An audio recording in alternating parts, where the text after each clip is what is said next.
Ayolah ikhwah, a'azakumullah. Alhamdulillah, kita bersyukur kepada Allah Subhanahu wa taala atas segala nikmat yang Allah karuniakan kepada kita. Nikmat Islam, nikmat iman, nikmat sehat, nikmat afiah, nikmat dijauhkan oleh Allah dari berbagai macam malapetaka. Nikmat diberikan hidayah oleh Allah Subhanahu wa taala di atas Islam dan sunnah. Dan kita wajib berpegang teguh kepada Al-Quran was sunnah ala fahmi salaf. Ini merupakan nikmat yang besar yang Allah karuniakan kepada kita, dan wajib kita bersungguh-sungguh untuk berpegang teguh kepada Al-Quran was sunnah ala fahmi salaf. Kita wajib mempelajarinya, wajib memahaminya, wajib meyakininya, wajib mengamalkannya agar kita selamat dunia dan akhirat. Karena kalau kita lihat banyaknya terjadi perpecahan, perselisihan dan yang lainnya, maka wajib kita mengajak mereka untuk kembali kepada Al-Quran wa sunnah ala fahmi salaf. Karena itulah yang dipesankan oleh Rasulullah sallallahu alaihi wasallam. Nabi bersabda sallallahu alaihi wasallam, "May ya'ish minkum ba'di fasara ikhtilafan katsira, fa'alaikum bisunnati wa sunnatil khulafa'ir rasyidin al-mahdiyyin, tamassaku biha wa 'addu 'alaiha bin nawajid, wa iyyakum muhdatsatil umur, fa inna kulla muhdatsatin bid'ah wa kulla bid'atin dhalalah." Kata Rasulullah SAW, barang siapa yang hidup sesudah wafatku akan melihat perpecahan yang banyak, perselisihan yang banyak. Maka hendaklah kalian berpegang kepada sunnahku dan sunnah para khalifahku yang terpimpin dan lurus. Peganglah erat-erat dan gigitlah dengan geram kalian. Nabi menyuruh untuk berpegang erat-erat kepada Quran wa sunnah ala fahmi salaf, dan gigit dengan geram kalian. Artinya sungguh-sungguh kalian berpegang teguh kepada Al-Quran wa sunnah ala fahmi salaf. Kemudian Nabi mengingatkan kepada kita, jauhkan kepada setiap perkara-perkara yang baru, karena setiap yang baru adalah bid'ah dan setiap bid'ah sesat. Ikhwani fiddin, a'azakumullah. Berpegang teguh kepada Al-Quran wa sunnah ala fahmi salaf, ini merupakan jalan selamat yang akan membawa kita ke surga. Makanya terus kita pelajari, kita pahami dan kita amalkan. Ini merupakan nikmat yang besar yang wajib kita syukuri. Lebih besar nikmat ini daripada nikmat yang ada di muka bumi ini. Nikmat kita diberikan hidayah oleh Allah di atas Islam dan sunnah ala fahmi salaf, itu lebih besar dari semua yang ada di muka bumi ini. Ini nikmat yang wajib kita syukuri. Kemudian di antara nikmat yang lain yang wajib kita syukuri, ikhwani fiddin, azakumullah, yaitu Allah memberikan kepada kita hidayah taufik untuk selalu dan senantiasa menuntut ilmu syar'i. Ini wajib kita syukuri. Allah memberikan hidayah kepada kita, diberikan waktu yang luang oleh Allah, diberikan kesempatan untuk selalu menuntut ilmu syar'i. Yang harus kita ingat bahwa kita menuntut ilmu syar'i, yang dikatakan ilmu syar'i yaitu apa yang datang dari Al-Quran, apa yang datang dari sunnah Nabi yang sahih menurut pemahaman para sahabat. Kita wajib menuntut ilmu syar'i ini. Dan ini yang mendapatkan pujian dari Allah dalam Al-Quran dan juga dalam sunnah Nabi, yaitu belajar Quran, belajar sunnah Nabi yang sahih, memahaminya dan mengamalkannya. Kita bersyukur diberikan waktu yang luang oleh Allah untuk belajar, untuk menuntut ilmu syar'i. Ini nikmat yang besar. Kemudian ikhwani fiddin, a'azakumullah, bahwa kita hidup ini harus betul-betul memanfaatkan waktu yang Allah berikan kepada kita. Karena kita diciptakan oleh Allah untuk ibadah, bukan untuk bermain-main, bukan untuk bersendau gurau, tapi kita diciptakan oleh Allah untuk ibadah. Allah Subhanahu wa taala berfirman, "Wa ma khalaqtul jinna wal insa illa liya'budun." Tidak aku ciptakan jin dan manusia melainkan untuk beribadah kepadaku. Beribadah kepada Allah artinya mentauhidkan Allah. Dan kita semua manusia diciptakan oleh Allah tidak dengan sia-sia. Mesti ada perintah, mesti ada larangan. Allah berfirman, "Ayahsabul insan ayyutraka suda." Apakah manusia menyangka bahwa mereka diciptakan dengan sia-sia? Kata Imam Syafi'i rahimahullah, "La yu'mar wa la yunha." Apakah manusia diciptakan dengan sia-sia, tidak diperintah dan tidak dilarang? Mesti manusia ada perintah dari Allah dan Rasulnya, dan mesti ada larangan dari Allah dan Rasulnya sallallahu alaihi wasallam. Karena kita diciptakan gak sia-sia. Allah berfirman, di dalam surah Al-Mu'minun, afahasibtum annama khalaqnakum abathan wa annakum ilaina la turja'un. Apakah kalian menyangka bahwa kami menciptakan kalian dengan sia-sia, sedangkan kalian tidak akan dikembalikan kepada kami? Jadi Allah mengingatkan mereka, afahasibtum annama khalaqnakum abathan wa annakum ilaina la turja'un. Fata'ala Allahul Malikul Haqq, la ilaha illa huwa rabbul arsyil karim. Jadi apakah manusia menyangka bahwasanya mereka diciptakan oleh Allah dengan sia-sia dan mereka nggak akan dikembalikan kepada Allah? Maha suci Allah dan maha tinggi Allah. Nggak mungkin Allah menciptakan demikian. Maha suci Allah dan maha tinggi Allah, Rabb yang mempunyai ars yang mulia.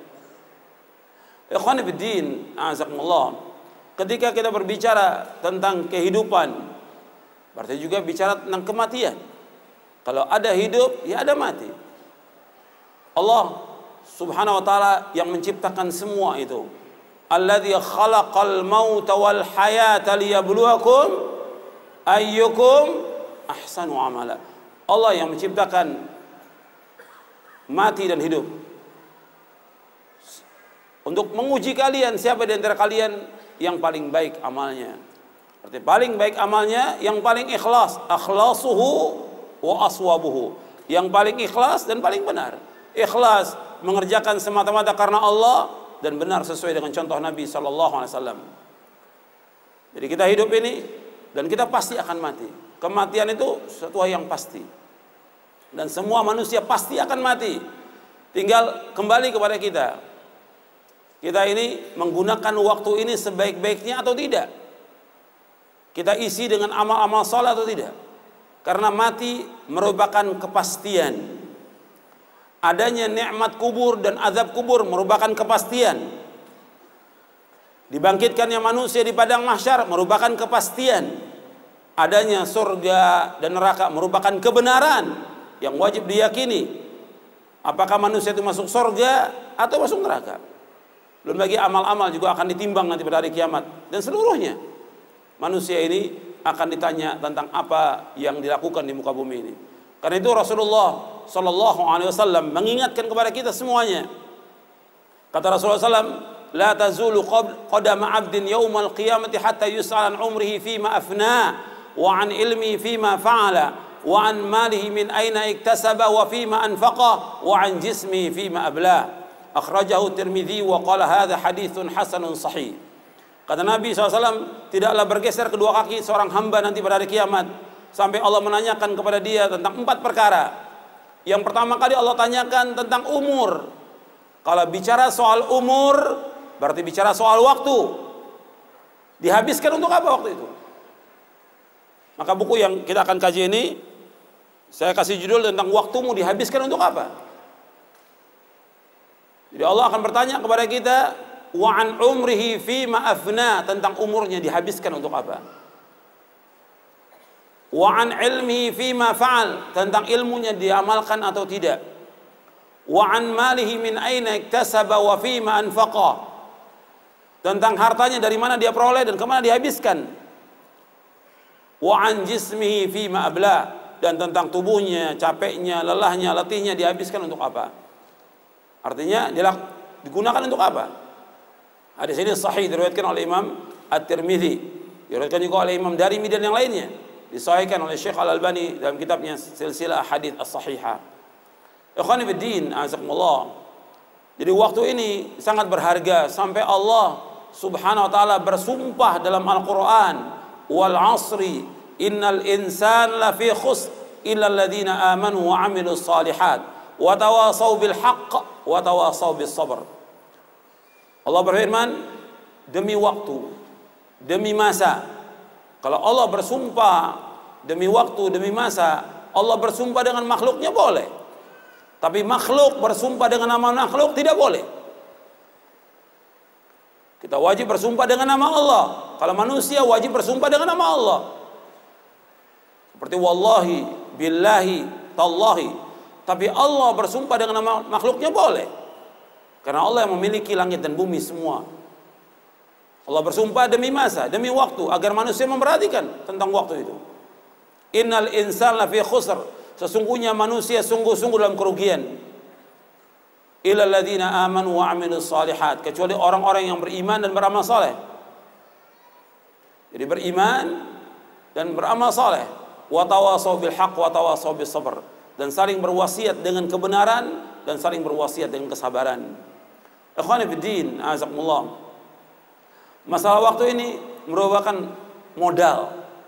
Saya sebutkan di sini bahwa waktu itu merupakan modal dan juga kehidupan. Artinya kalau kita nggak gunakan waktu ini sebaik-baiknya, kita akan rugi. Maka Allah menyebutkan dalam ayat tadi dalam surah Wal Asr bahwa sungguh manusia sungguh-sungguh dalam kerugian. Innal insana fi khusr. Seluruh manusia sungguh-sungguh dalam kerugian, kecuali orang-orang yang beriman dengan keimanan yang benar, beramal saleh dengan ikhlas dan ittiba, saling berwasiat dengan kebenaran dan saling berwasiat dengan kesabaran. Ikhwani fiddin, azakumullah, kepada bapak, ibu-ibu, ikhwan dan akhwat yang dimuliakan oleh Allah, kita wajib berusaha bagaimana menggunakan waktu kita sebaik-baiknya. Karena kematian merupakan kepastian. Kematian merupakan kepastian. Dan kita semua pasti akan mati, siapapun dia. Nggak ada satupun orang yang tidak mati, tidak ada. Semua pasti mati. Sampai Allah berfirman kepada Nabi Muhammad SAW, innaka mayyitun wa innahum mayyitun. Sesungguhnya engkau Muhammad pasti mati dan mereka juga pasti mati. Pasti sudah. Allah juga mengatakan, afa im mitta fahumul khalidun. Apakah kalau engkau mati mereka kekal? Nggak mungkin. Semua pasti akan mati, semua. Dan mati ini tidak mengenal tempat, tidak mengenal waktu, tidak mengenal ruang. Kapan waktu aja orang pasti akan mati. Dan dia tidak menunggu siapapun juga. Apakah dia raja, apakah dia rakyat, apakah dia pejabat, apakah dia orang biasa, apakah dia orang kaya, orang miskin, orang dewasa, anak kecil, siapa aja, semua pasti akan mati. Laki perempuan pasti akan mati. Dan Allah menyebutkan dalam beberapa ayat Al-Quran, kullu nafsin dha'iqatul maut. Setiap jiwa pasti akan mati. Pasti sudah. Tinggal kembali kepada kita sudah mempersiapkan belum? Yang nanti insya Allah kita akan bahas bagaimana cara kita menggunakan waktu, diantaranya juga mengingat mati. Nanti kita akan bahas tentang masalah kematian. Allah berfirman di dalam surah Ali Imran di ayat 185, kullu nafsin dha'iqatul maut wa innama tuwaffawna ujurakum yawmal qiyamah faman zuhzi'a 'anil nari wa udkhilal jannata faqad faz wa mal hayatud dunya illa mata'ul ghurur. Allah berfirman dalam surah Ali Imran ayat 185, setiap jiwa pasti akan mati dan sesungguhnya akan disempurnakan ganjaran kalian nanti pada hari kiamat. Dan barang siapa yang dijauhkan dari api neraka dimasukkan ke surga, maka dia adalah orang yang sukses. Artinya orang yang dijauhkan dari api neraka dimasukkan ke surga, dialah orang yang sukses. Wa mal hayatud dunya illa mata'ul ghurur. Dan tidaklah kehidupan dunia melainkan kehidupan yang menipu. Dan Allah sebutkan dalam beberapa ayat Al-Quran bahwa kehidupan dunia kehidupan yang menipu. Jadi Allah menyebutkan dalam ayat ini 4. Yang pertama, yaitu Allah sebutkan bahwa setiap jiwa pasti akan mati. Yang kedua, Allah sebutkan bahwa Allah akan menyempurnakan ganjaran pada hari kiamat nanti. Baik atau buruk, Allah sempurnakan nanti pada hari kiamat. Yang ketiga, Allah sebutkan dalam ayat ini, barang siapa yang dijauhkan dari api neraka dimasukkan ke surga, maka dia orang yang sukses. Jadi ukuran sukses bukan dunia, itu yang antum harus ingat. Ukuran sukses akhirat nanti yang hakiki. Dunia orang punya kekayaan, punya jabatan, punya kedudukan, punya harta yang banyak, punya titel, punya rumah yang luas, punya mobil yang banyak. Bukan ukuran bahwa dia sukses, bukan. Sukses itu kalau dia dijauhkan dari api neraka, dimasukkan ke surga, baru dia sukses. Faman zuhzi'a 'anil nari wa udkhilal jannata faqad faz. Barang siapa yang dijauhkan dari api neraka dimasukkan ke surga, maka dia orang sukses. Kemudian yang keempat, Allah ingatkan, wa mal hayatud dunya illa mata'ul ghurur. Dan tidaklah kehidupan dunia melainkan kehidupan yang menipu. Allah juga berfirman dalam ayat yang lain. Allah berfirman, kullu nafsin dha'iqatul maut Wa nabluukum bisyarri wal khairi fitnah wa ilaina turja'un. Setiap jiwa pasti akan mati, dan kami akan uji kalian dengan kejelekan dan dengan kebaikan, dan kepada kami akan dikembalikan. Wa nabluukum bisyarri wal khairi fitnah. Fitnatan ay ibtila'an wa imtihanan. Wa ilaina turja'un, dan kepada kami akan dikembalikan. Allah menyebutkan di sini bahwa Allah akan menguji manusia dengan kejelekan, dengan kefakiran, dengan kesusahan, dengan kesedihan, dengan sakit dan yang lainnya. Wal khair, dengan kesenangan, dengan kekayaan, dengan kesehatan, dengan nikmat dan yang lainnya. Wa ilaina turja'un, dan kepada kamilah kamu akan dikembalikan. Ikhwani fiddin, a'azakumullah, bahwa dunia ini merupakan cobaan dan ujian, dan kita diperintahkan oleh Allah dan Rasulnya untuk beramal dan menggunakan waktu kita sebaik-baiknya supaya kita nggak rugi. Kita harus berlomba-lomba dan melakukan amal soleh supaya kita nggak rugi. Antum lihat di awal saya ingatkan di sini dalam muqaddimah tentang manusia tidak dibiarkan oleh Allah begitu saja. Antum lihat di halaman 6. Afa hasibtum annama khalaqnakum abathan wa annakum ilaina la turja'un. Maka apakah kamu mengira bahwa kami menciptakan kalian ini main-main tanpa ada maksud, dan bahwasanya kalian tidak akan dikembalikan kepada kami? Jadi Allah menciptakan manusia ini untuk melaksanakan perintah dan menjauhkan larangan. Dan Allah memberikan peringatan bagi mereka dengan umur yang Allah berikan kepada mereka. Allah berfirman dalam surah Fatir ayat 37, awalam nu'ammirkum ma yatadzakkaru fihi man tadzakkara wa ja'akumun nadhir. Dikatakan kepada mereka, bukankah kami telah memanjangkan umurmu untuk dapat berfikir bagi orang yang mau berfikir? Apakah telah datang kepadamu seorang pemberi peringatan? Sebagian ulama mengingatkan bahwa peringatan itu ketika manusia sudah berumur 40 tahun. Itu sudah diingatkan oleh Allah untuk kembali kepada Allah, untuk taubat kepada Allah, untuk melaksanakan amal-amal soleh, untuk menjauhkan semua perbuatan dosa dan maksiat.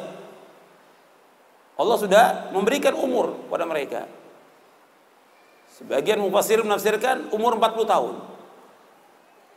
Karena umur itu umur kematangan manusia. Jadi hatta idza balagha asyuddahu wa balagha 40 sana, kata Allah dalam surah Al-Ahqaf ayat 15. Dan apabila sudah mereka mencapai umur yang matang, yaitu 40 tahun. Jadi sudah 40 tahun itu umur yang matang sudah bagi manusia. Maka Nabi diutus oleh Allah SWT ketika berumur 40 tahun. Udah mulai dia berpikir taubat atas semua dosanya, tinggalkan semua yang haram, tinggalkan semua dosa-dosa besar, tinggalkan semua yang tidak bermanfaat, kembali kepada Allah. Yang tadi nggak sholat, taubat dia. Yang tadi minum khamar, dia taubat. Terus kembali kepada Allah. Tapi kalau sudah lewat dari situ sampai 50, 60 tetap begitu, sulit dia untuk kembali. Karena umur umat Islam ini 60 sampai 70. Kata Nabi, amaru ummati baina 60 ila 70 wa aqallu ma yajuz, kata Nabi. Umur umatku antara 60 dan 70. Sedikit yang lewat daripada itu. Tinggal manusia berusaha untuk kembali kepada Allah Subhanahu wa taala. Dan ketika kita diberikan umur panjang, pada hakikatnya kita sudah sedikit lagi akan mati. Setiap umur itu bertambah, umur itu juga berkurang. Antum lihat dalam surah Yasin ayat 68, Allah berfirman, "Wa man nu'ammirhu nunakkishu fil khalq afala ya'qilun." Dan barang siapa kami panjangkan umurnya, ini kami kembalikan dia kepada awal kejadiannya, maka mengapa mereka tidak mengerti? Artinya ketika umur ini bertambah dari 30, 40, berarti sudah dekat kematian. Kalau umur yang diberikan oleh Allah 60 sampai 70, ketika dia sudah umur 50, tinggal di atas 10 tahun lagi. Kalau umur 60 tinggal 10 tahun lagi jatahnya. Tinggal dia berusaha untuk melakukan amal-amal soleh. Tapi banyak juga yang nggak sampai itu. Ada yang Allah wafatkan ketika dia umur remaja, atau dia masih kecil, atau ketika dia sudah dewasa. Banyak yang diwafatkan oleh Allah Subhanahu wa taala. Tinggal kembali apakah dia sudah mempersiapkan bekal atau belum. Dan kita sering kalau kita ada orang meninggal dunia, kita mengucapkan inna lillahi wa inna ilaihi raji'un. Sesungguhnya kami ini milik Allah dan kami ini akan kembali kepada Allah.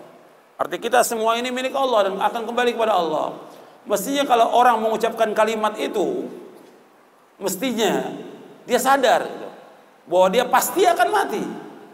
Pasti akan mati. Dan dia pasti menjadi penghuni kubur. Dan dia pasti akan dikumpulkan oleh Allah di padang mahsyar. Dan dia pasti akan ditanya oleh Allah tentang apa yang dilakukan. Pasti itu. Dan pertama kali yang akan ditanyakan oleh Allah pada hari kiamat 2 pertanyaan. Dari semua pertanyaan, bagaimana dikatakan oleh Al-Imam Ibnu Qayyim, Allah akan tanyakan 2. Yang pertama, madza kuntum ta'budun wa madza ajabtumul mursalin. Yang pertama Allah akan tanyakan, yaitu apa yang kalian sembah. Madza kuntum ta'budun, apa yang kalian sembah? Apakah kalian mentauhidkan Allah atau tidak? Apakah kalian berbuat syirik? Kalau sudah berbuat syirik, ini dosa besar yang paling besar. Kalau dia nggak bertaubat sampai akhir hayatnya, Allah nggak akan ampuni di akhirat. Tempatnya neraka orang yang berbuat syirik. Akan ditanya, madza kuntum ta'budun. Yang kedua, wa madza ajabtumul mursalin. Bagaimana kalian menjawab seruannya para nabi dan para rasul? Apakah kalian ini mengikuti Rasulullah SAW atau tidak? Kalian ittiba atau tidak? Yang pertama pertanyaan tentang ikhlas, yang kedua pertanyaan tentang ittiba. Kalian mengikuti Rasul atau tidak? Akan ditanya oleh Allah.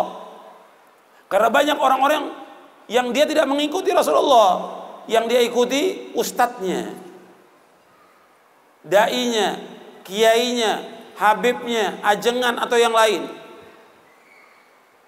Allah akan tanya, kenapa kalian tidak mengikuti Rasulullah sallallahu alaihi wasallam? Yang wajib kita mengikuti satu orang ini. Dan di kubur pun yang akan ditanya oleh Allah tentang satu orang ini, yaitu Rasulullah sallallahu alaihi wasallam. Kamu mengikuti beliau atau tidak? Banyak orang-orang yang menyesal nanti pada hari kiamat. Menyesal. Karena apa? Dia taat kepada para pembesarnya. Jadi yauma tuqallabu wujuhum fin nari yaquluna ya laitana ata'na Allah wa ata'na ar-rasul wa qalu rabbana inna ata'na sadatana wa kubara'ana fa adalluna as-sabila. Jadi ketika mereka dibolak-balikan mukanya di api neraka, mereka katakan, ya Allah, kenapa dulu saya nggak taat kepada Allah dan Rasulnya? Kenapa saya nggak taat kepada Allah dan Rasulnya? Disia-siakan waktunya, waktu hidup ini untuk taat kepada yang lain. Dia katakan begini, dia menyesal, yaitu, ya Allah, kami menyesal. Kami dulu taat kepada kubara'ana, sadatana wa kubara'ana, kepada tokoh-tokoh dan pembesar kami. Fa'adalluna sabila, dan mereka semua menyesatkan kami dan Allah. Itu ada di akhir-akhir surah Al-Ahzab. Untuk melihat ayatnya di akhir-akhir surah Al-Ahzab. Yauma tuqallabu wujuhum fin nari yaquluna ya laitana ata'na Allah wa ata'na ar-rasul wa qalu rabbana inna ata'na sadatana wa kubara'ana fa adalluna as-sabila. Jadi mereka menyesal, kenapa enggak taat dulu kepada Allah dan Rasulnya? Yang mereka taat, wahai Rabb kami, dulu kami taat kepada tokoh-tokoh kami, pemimpin kami, pembesar kami, fa adalluna as-sabila. Mereka semua menyesatkan kami dari Allah. Kita harus ingat, kita wajib untuk taat kepada Allah dan Rasulnya, bukan kepada guru, bukan kepada ustadz, bukan kepada kiai, bukan kepada habib, bukan kepada yang lain. Dalam kita beragama, ikut Allah dan Rasulnya, Al-Quran wa sunnah ala fahmi salaf. Itu yang wajib kita ikut. Kemudian ikhwan fillah, azakumullah, saya akan jelaskan di sini tentang hal-hal yang dilalaikan oleh kaum muslimin tentang masalah waktu. Jadi pentingnya masalah waktu, tetapi waktu ini dilalaikan oleh kaum muslimin. Saya akan jelaskan fenomena manusia dalam menyiapkan waktu. Kemudian setelah itu saya akan jelaskan tentang bagaimana kita menggunakan waktu kita yang terbaik. Karena diantaranya juga manusia nggak bisa mengatur waktu. Umumnya karena nggak bisa mengatur waktu sehingga waktunya habis dengan sia-sia. Contoh-contoh tentang penyanyian waktu yang dilakukan kaum muslimin banyak sekali. Ya, antum bisa lihat dari halaman 59 sampai halaman 74. Dari halaman 59 sampai halaman 74. Fenomena ini banyak yang dilakukan oleh manusia. Saya sebutkan pokok-pokoknya aja supaya kita sadar bahwa kita termasuk yang menyanyiakan atau tidak. Ya.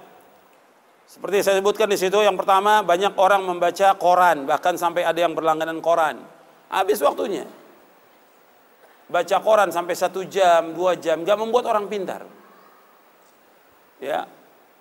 Bahkan kadang-kadang kalau kita masuk ke lembaga-lembaga dakwah atau masjid-masjid, begitu masuk pengurusnya sibuk dengan baca koran. Mesti kan dia baca Quran, baca kitab para ulama, enggak baca koran. Enggak manfaat buat dia. Terbuang waktu dengan sia-sia. Apalagi kalau dia berlangganan pagi dan sore. Habis waktunya. Kemudian juga yang kedua, mengikuti berita yang ada. Ya. Sibuk dengan mengikuti berita, baik di internet, di televisi, radio, koran dan sebagainya. Habis itu waktu. Antum bisa hitung berapa jam waktu habis dalam sehari itu. Belum lagi dosa yang dia tonton itu. Kemudian banyak berbicara yang tidak ada manfaatnya. Ini banyak orang berbicara yang nggak ada manfaatnya.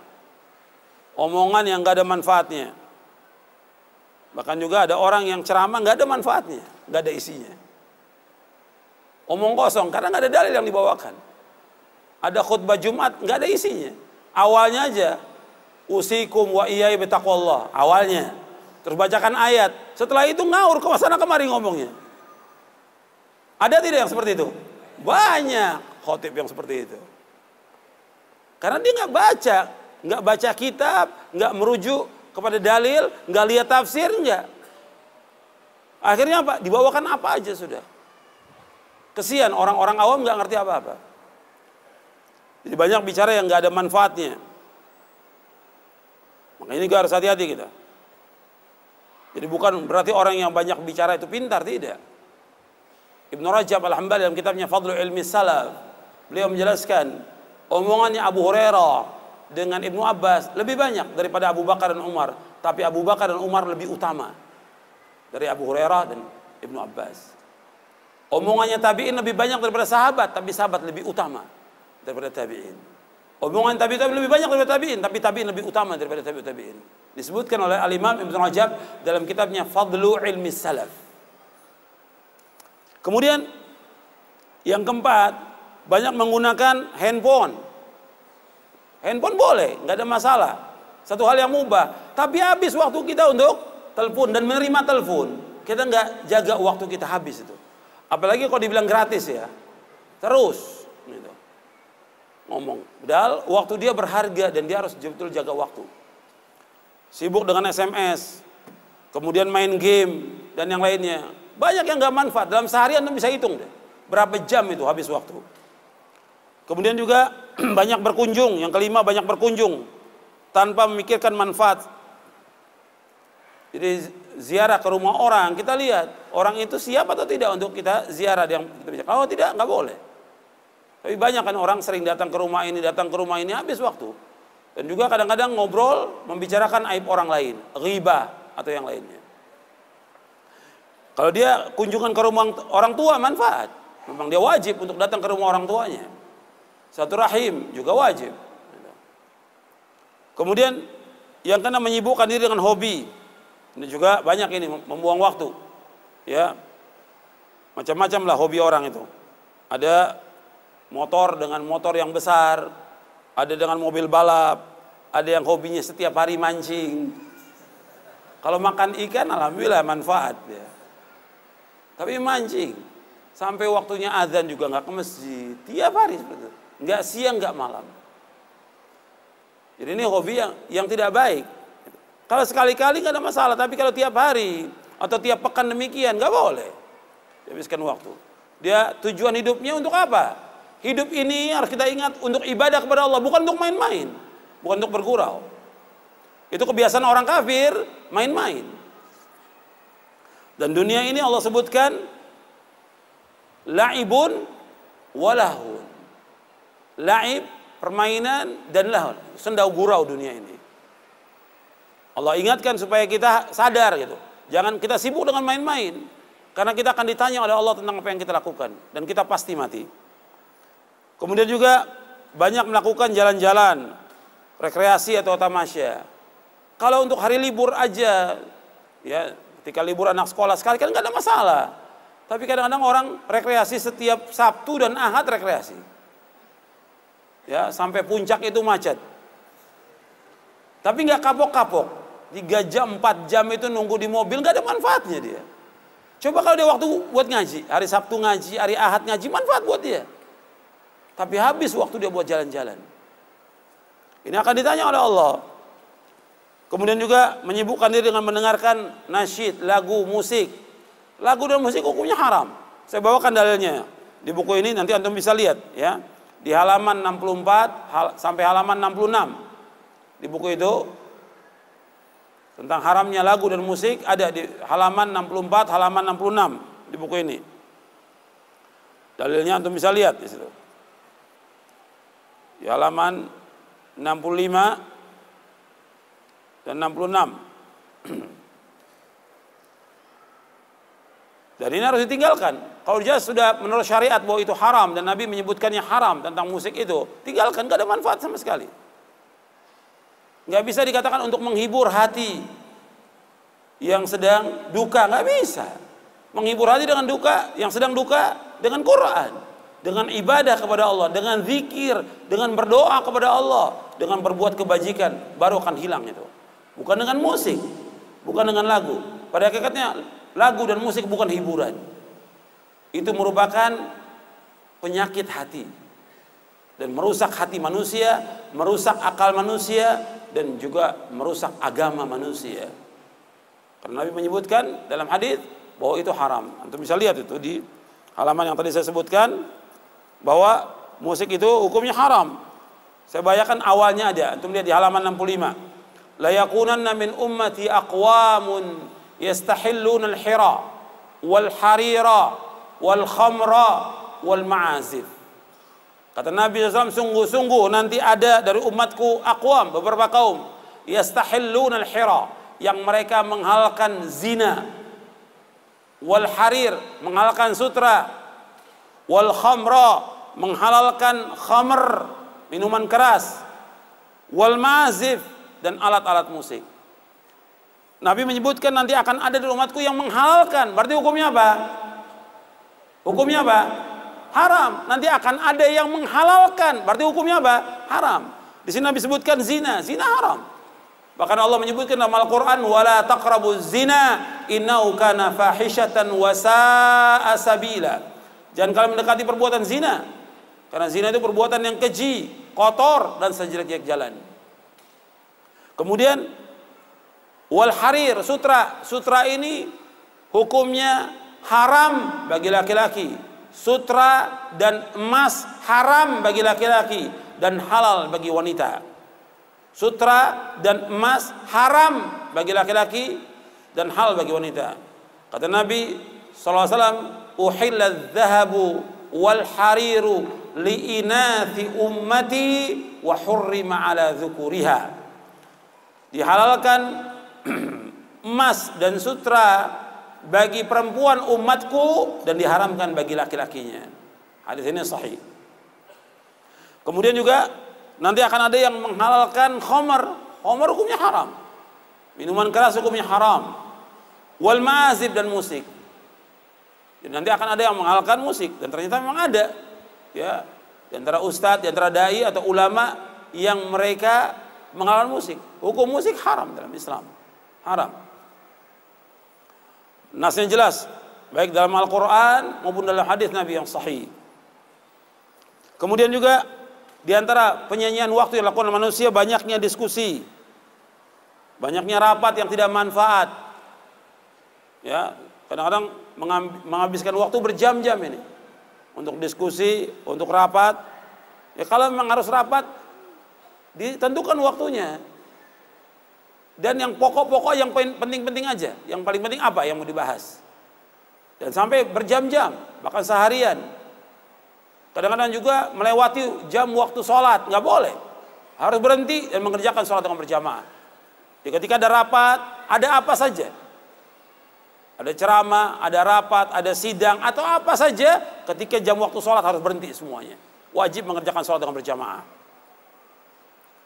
Kemudian juga yang 10, membaca buku-buku yang tidak bermanfaat. Banyak buku-buku yang tidak bermanfaat, jangan dibaca. Begitu juga tulisan-tulisan yang ada di internet yang nggak manfaat, jangan dibaca. Membuang-buang waktu, habis waktu kita. Kemudian juga banyak tidur, banyak main, ini juga membuang-buang waktu. Kemudian nonton televisi, sinetron, pertandingan sepak bola atau lawakan, ini juga membuang waktu. Bahkan di sini ada yang makruh, di sini juga ada yang haram. Ya. Tinggal nanti penontonnya jadi apa? Jadi komentator, memberikan komentar, habis waktunya. Kadang-kadang dia marah, kadang-kadang dia ketawa sendiri, atau yang lainnya sudah. Ini banyak waktu yang terbuang dengan acaranya. Bahkan pertandingan sepak bola habis sudah waktunya. Kadang-kadang sampai dia lupa kepada akidah al-wala wal bara. Sampai dia cinta kepada orang kafir, nggak boleh dalam Islam. Sampai dia membela orang kafir, pemain bola orang kafir, nggak boleh dalam Islam. Di mana akidah al-wala wal bara? Wala, cinta hanya kepada Allah, Rasulnya dan orang beriman. Bara, kita wajib berlepas diri dari orang-orang kafir, orang-orang munafik dan pelaku-pelaku maksiat. Kita wajib berlepas diri mereka. Bukan cinta kepada pemain-pemain kafir, nggak boleh. Orang yang beriman. Makanya nggak hilang akidah wala wal bara dalam tontonan itu. Makanya harus diperhatikan itu. Kemudian juga sibuk dengan hal-hal yang baru. Apa yang baru dia cari dan habis waktunya untuk itu. Kemudian juga banyak melakukan angan-angan kosong. Juga nggak dibenarkan oleh syariat. Angan-angan kosong. Kemudian banyak keluar rumah. Kemudian mengikuti berita politik, ya, tentang pejabat, tentang partai, tentang pemilu, nah segala macam. Yang nggak ada manfaatnya, habis waktunya untuk itu. Kemudian juga habis waktu kerja, dagang, tugas, ini wajib sebagai dalam rangka mencari nafkah. Tapi banyak orang yang habis waktunya sudah kerja, betul, ya, dia kerja. Tapi kadang-kadang dia lembur lagi. Kadang-kadang pulangnya juga sampai malam. Dia harus bisa ngatur waktu. Kerja wajib untuk mencari nafkah, dagang wajib untuk mencari nafkah, tugas juga wajib untuk mencari nafkah. Tapi jangan sampai waktunya habis sampai puluhan jam, sampai belasan jam. Kerja 8 jam atau 6 jam, tapi kadang-kadang sampai 12 jam, 14 jam, habis waktunya dia. Jadi dia harus betul-betul bisa mengatur waktunya dia. Bahkan kadang-kadang orang yang pagi berangkat, jam setengah 6 berangkat, pulang sampai rumah jam 11 malam. Gak ada manfaatnya yang seperti itu. Terbuang waktunya. Bahkan ada juga di lembaga dakwah orang yang masuk kerjanya jam 10, kemudian ba'da isya baru pulang. Anaknya sudah pada tidur semua. Sayang waktunya. Dan banyak juga ketemu orang tinggal diatur. Yang penting dan tidak. Nggak mesti habis waktu dengan demikian. Jadi kadang-kadang nggak disadari. Banyak juga para dai yang habis waktunya untuk seperti itu. Kemudian juga begadang. Juga habis ya. Waktu begadang ini banyak juga waktu yang terbuang. Kemudian juga kegiatan-kegiatan yang tidak ada manfaatnya yang dilakukan oleh manusia. Kegiatan-kegiatan syirik, acara-acara kesyirikan, atau acara-acara yang melanggar syariat seperti demo atau segala macam, ini nggak ada manfaatnya. Belum lagi acara-acara bid'ah. Ya banyak sekali acara bid'ah yang dilakukan oleh masyarakat yang semuanya membuang waktu. Sudah jelas acara itu nggak ada sunnah dari Nabi, merupakan perbuatan bid'ah dan nggak akan diterima oleh Allah amalnya karena bid'ah. Nabi bersabda sallallahu alaihi wasallam, man ahdatsa fi amrina hadza ma laysa minhu fahuwa raddun. Barang siapa mengadakan sesuatu yang baru dalam agama kami yang tidak contohnya, tertolak. Jadi acara bid'ah itu pertama dia dengan mengadakan itu sudah menentang Rasulullah SAW. Yang kedua, dengan acara itu dia telah membuang waktu. Yang ketiga, dia membuang uang. Yang keempat, dia capek, lelah, letih dan yang lainnya. Yang kelima, merusak agamanya. Yang keenam, nggak diterima oleh Allah. Acara-acara bid'ah banyak orang. Ya, acara-acara bid'ah yang dilakukan oleh kaum muslimin banyak sekali. Belum lagi perayaan-perayaan bid'ah. Dan kadang-kadang tiap pekan di acara-acara bid'ah dilakukan. Nggak ada manfaat sama sekali.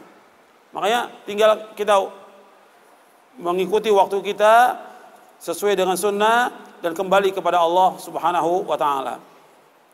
Sekarang kita akan baca hal-hal yang dapat membantu dalam kita mengefisienkan waktu. Sekarang kita akan baca hal-hal yang dapat membantu dalam mengefisienkan waktu. Antum lihat mulai halaman 85. Dan saya akan jelaskan nanti poin-poinnya, yang penting saya jelaskan.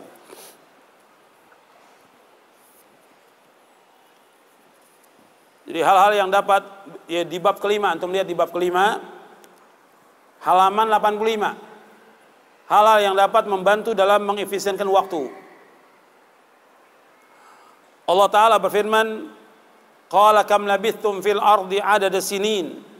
Qalu labithna yawman aw ba'da yawmin fas'alil 'adin. Allah berfirman, berapa tahun lamanya kamu tinggal di bumi ini? Mereka jawab, kami tinggal di bumi sehari atau setengah hari. Maka tanyakanlah kepada mereka yang menghitung. Jadi manusia tinggal di muka bumi ini hanya sehari atau setengah hari. Enggak lama kita hidup di dunia ini. Dibandingkan apa? Dibandingkan hari kiamat di akhirat nanti. Manusia di sorga dan juga di neraka itu ribuan tahun mereka. Ribuan tahun. Jadi orang yang masuk di sorga dia akan kekal selama-lamanya. Begitu juga orang yang masuk neraka, kalau dia kafir, munafik, i'tiqadi, dia akan kekal selama-lamanya. Orang musyrik kekal selama-lamanya. Tapi kalau ada orang muslim yang masuk neraka, yang dia masih ada tauhid dalam hatinya, nggak kekal dalam neraka, tetap akan dikeluarkan. Tapi lamanya di sana lama sekali. Makanya Allah membandingkan antara kehidupan akhirat dengan kehidupan dunia.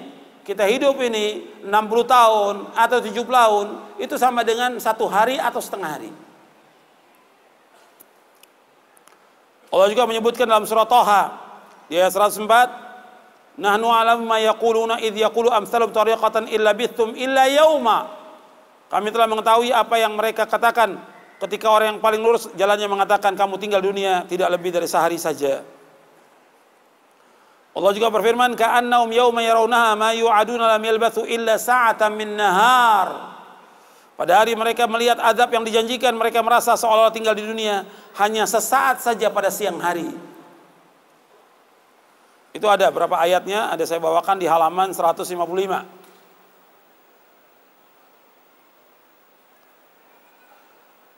Dan Allah menyebutkan lagi, ka'annahum yawma yarawnaha lam yalbathu illa 'ashiyatan aw duhaha. Pada hari ketika mereka melihat hari kiamat, mereka merasa seakan-akan mereka tinggal di dunia ini pada waktu sore atau pagi aja. Ya tinggal di dunia ini sebentar. Makanya kalau tinggal sebentar kita sehari atau setengah hari, jangan digunakan buat yang sia-sia. Jangan digunakan buat yang haram. Gunakan yang bermanfaat. Maka dikatakan oleh Al-Imam Ibnu Jauzi, antum lihat di halaman 85. Kita melihat di halaman 85 kata Ibnu Jauzi rahimahullah, kata beliau, sepatutnya bagi manusia mengetahui tentang kemuliaan waktu dan kadar waktunya, dan jangan disia-siakan waktunya walau hanya sesaat. Jangan dia sia-siakan waktunya walaupun hanya 1 menit tanpa ada ketaatan kepada Allah Subhanahu wa ta'ala. Ini Ibnu Jauzi mengatakan dalam kitabnya Saidul Khatir, di awal-awal di kitabnya Saidul Khatir. Jadi kita harus menggunakan waktu kita sebaik-baiknya. Bab umur kita semua akan ditanya oleh Allah Subhanahu wa ta'ala. Allah berfirman tentang orang-orang kafir. Allah berfirman, "Dzarhum ya'kulu wa yatamatta'u wa yulhimul amal fasawfa ya'lamun." biarkan mereka makan dan bersenang-senang, dan mereka dilalaikan oleh angan-angan kosong mereka. Kelak mereka akan mengetahui akibat perbuatannya. Jadi Allah menjelaskan tentang orang-orang kafir. Mereka ini hidupnya untuk makan, minum, bersenang-senang, berjalan-jalan. Itu aja orang kafir. Dan mereka dilalaikan oleh angan-angan kosong. Dan Allah menyebutkan tentang orang kafir, kehidupan mereka seperti apa? Saya ulangi, tolong jangan tidur. Itu ada yang tidur itu, tolong dibangunkan. Ya, Allah menyebutkan dalam Al-Quran orang kafir itu seperti apa? Seperti binatang Allah sebutkan. Jadi mereka bersenang-senang, ya'kulun kama ta'kulul an'am. Mereka makan seperti binatang ternak makan, kata Allah. Jadi kita jangan seperti orang kafir. Kehidupannya mereka makan, minum, tidur, bersetubuh, berjalan-jalan dan yang lainnya. Cuma itu aja. Mereka tidak bertasbih kepada Allah, mereka tidak berzikir kepada Allah, mereka tidak beribadah kepada Allah. Mereka lebih jelek dari binatang. Allah menyebutkan ulaika kal an'am bal hum adall. Mereka seperti binatang ternak, bahkan lebih sesat. Mereka tidak menggunakan yang Allah berikan kepada mereka, akalnya, matanya, telinganya, hatinya. Mereka nggak gunakan. Bukan berarti bahwa mereka nggak mendengar, mereka mendengar. Mereka juga punya akal, tapi nggak digunakan. Maka ketika mereka masuk neraka, baru mereka nyesal. Mereka mengatakan, wa qalu law kunna nasma'u aw na'qilu ma kunna fi ashabis sa'ir. Kalau dulu kami gunakan pendengaran kami dan akal kami, kata mereka, kami nggak jadi penghuni neraka. Tapi mereka nggak gunakan waktu dunia. Makanya Allah menyebutkan dalam surah Al-A'raf, walaqad dzara'na li jahannama katsiran minal jinni wal ins lahum qulubun la yafqahuna biha wa lahum a'yunun la yubsiruna biha wa lahum adhanun la yasma'una biha ulaika kal an'am bal hum adall ulaika humul ghafilun. Allah sebutkan dalam surah Al-A'raf ayat 179, sungguh kami telah menyediakan untuk neraka jahanam ini kebanyakan dari jin dan manusia. Mereka punya hati, cuma mereka nggak gunakan hatinya. Nggak mau mereka memahami. Mereka punya penglihatan, nggak digunakan untuk melihat yang benar, yang baik. Mereka punya telinga, nggak digunakan untuk mendengarkan yang baik. Kata Allah, mereka itu adalah seperti binatang ternak. Balhum adall, kata Allah, bahkan lebih sesat dari binatang ternak. Dan mereka adalah orang-orang yang lalai. Antum melihat dalam surah Al-A'raf, surah yang ke-7 ayat 179. Kemudian juga Allah sebutkan tentang orang-orang yang menyesal di hari kiamat. Antum lihat di halaman 87. Allah berfirman, hatta idza ja'ahumul mautu qala rabbirji'un la'alli a'malu salihan fima tarakt kalla inna kalimatun huwa qailuha wa min waraihim barzakhun la yaum yub'atsun. Allah berfirman dalam surah Al-Mu'minun ayat 99 sampai ayat 100. Demikianlah keadaan orang-orang kafir hingga apabila datang kematian kepada seorang dari mereka, mereka berkata, ya Rabb, kembalikan kami ke dunia agar aku dapat berbuat kebajikan yang telah aku tinggalkan. Sekali-kali tidak, sungguh itulah dalih yang diucapkan mereka saja, dan di hadapan mereka ada barzakh sampai pada hari mereka dibangkitkan. Antum lihat di sini, di dalam ayat ini Allah menyebutkan tentang mereka, hatta idza ja'ahumul mautu qala rabbirji'un la'alli a'malu salihan fima tarakt kalla inna kalimatun huwa qailuha wa min waraihim barzakhun ila yaumi yub'atsun. Jadi sehingga apabila datang kepada mereka kematian, kepada seorang dari mereka, mereka berkata, wahai Rabb, kembalikan aku ke dunia agar aku berbuat kebajikan dari apa yang aku tinggalkan. Kata Allah, tidak. Ini hanya dalih yang diucapkan mereka. Di depan mereka ada barzah sampai hari kiamat. Jadi orang kalau sudah mati nggak bisa kembali lagi ke dunia. Karena mereka masuk berada di alam apa? Mereka berada di alam apa? Alam barzakh. Ada alam dunia, ada alam kubur yaitu alam barzakh, ada alam akhirat. Kalau mereka sudah masuk ke barzakh, nggak bisa kembali ke dunia. Nggak ada seorang pun yang bisa balik ke dunia. Nggak ada, sama sekali nggak ada. Dia akan kembali ke dunia ini. Jadi orang kalau sudah masuk dalam barzakh nggak akan kembali lagi. Wa min waraihim barzakhun la yaumi ba'tsun. Di ayat ini Allah ingatkan kepada mereka ya, tentang masalah amal soleh. Waktu dunia mereka nggak melakukan amal soleh. Mereka kalau sudah datang kematian nggak bisa ditolak. Siapapun nggak bisa nolak sudah. Siapapun dia orangnya, atau dia raja atau orang yang paling kuat di muka bumi ini, nggak bisa nolak. Kemudian mereka sesudah kematian itu baru nyesal, minta kembali ke dunia. Nggak bisa. Yang mereka inginkan melakukan amal soleh. Mereka nggak mengatakan saya ingin kembali kepada keluarga saya, nggak ada. Saya ingin kembali kepada anak-anak, saya ingin kembali kepada jabatan saya, dagangan saya, kerjaan saya, jabatan. Nggak ada itu semuanya. Yang mereka ingin la'alli a'malu salihan fima tarak. Yang aku inginkan aku bisa melakukan amal soleh. Sudah nggak bisa lagi. Jadi kalau sudah meninggal nggak bisa lagi. Jadi Allah ingatkan di sini tentang orang-orang kafir, orang-orang yang zalim, orang-orang yang melewati batas. Mereka ingin minta kembali ke dunia karena mereka telah berbuat kerusakan selama hidupnya.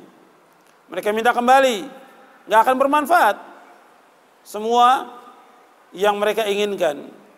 Makanya kita harus ingat kalau sudah datang kematian, ajal, nggak ada satupun yang bisa menolak. Makanya Allah ingatkan, antum lihat yang bawa mushaf Al-Quran, antum lihat di akhir surah Al-Munafiqun, antum lihat di akhir surah Al-Munafiqun di ayat 9, 10, 11, antum lihat Allah ingatkan, ya ayyuhalladzina amanu la tulhikum amwalukum wala auladukum an dzikrillah wa may yaf'al dzalika faulaika humul khasirun. Wahai orang-orang yang beriman, janganlah kalian lalaikan oleh harta dan anak-anak kalian dari ingat kepada Allah. Kalau kalian demikian melakukan juga, lalai kalian dari ingat kepada Allah, disibukkan dengan anak, disibukkan dengan harta, maka Allah katakan mereka adalah orang-orang yang merugi.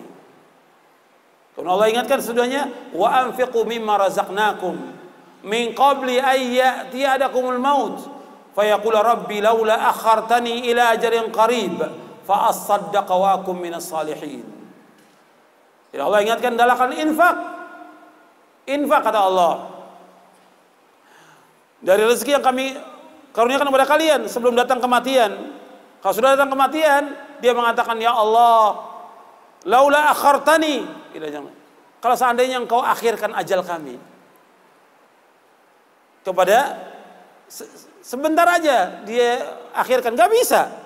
Fa saddaq, aku ingin bersedekah, wa aku minas salihin, dan aku ingin jadi orang soleh. Kata Allah apa? Wala yuakhirallahu nafsan idza jaa ajaluha wallahu khabirum bima ta'malun. Dan Allah tidak akan mengakhirkan satu jiwa apabila sudah datang ajalnya. Dan Allah mengetahui apa yang kalian kerjakan.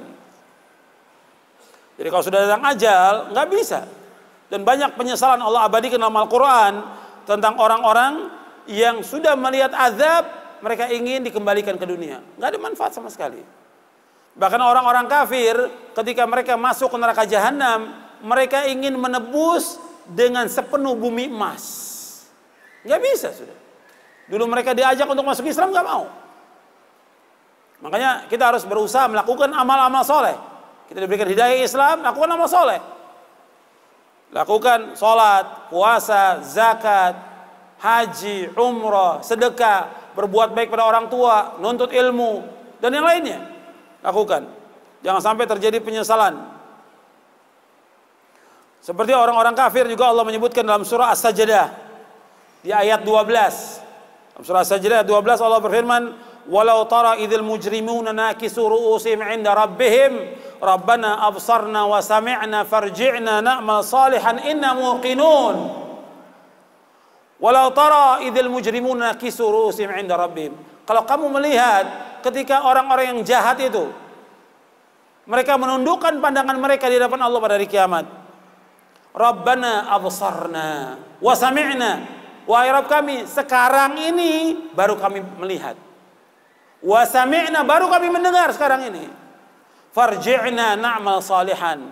Ya Allah, kembalikan kami ke dunia agar kami bisa melakukan amal saleh. Inna muqinun, sekarang baru kami yakin. Gak ada manfaat semuanya.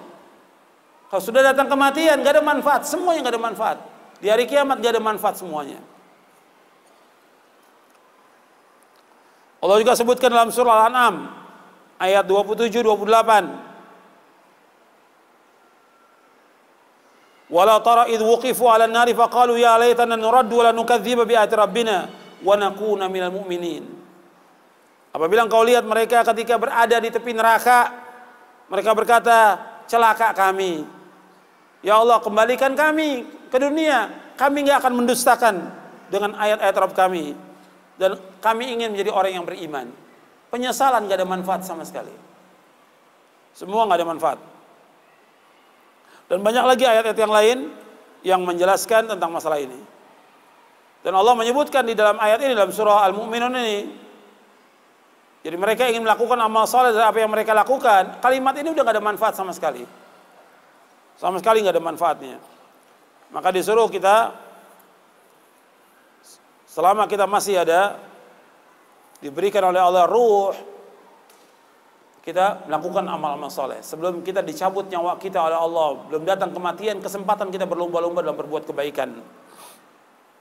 Dan jangan kita tertipu. Allah ingatkan dalam ayat ini supaya manusia melakukan amal-amal saleh. Jangan seperti orang-orang kafir.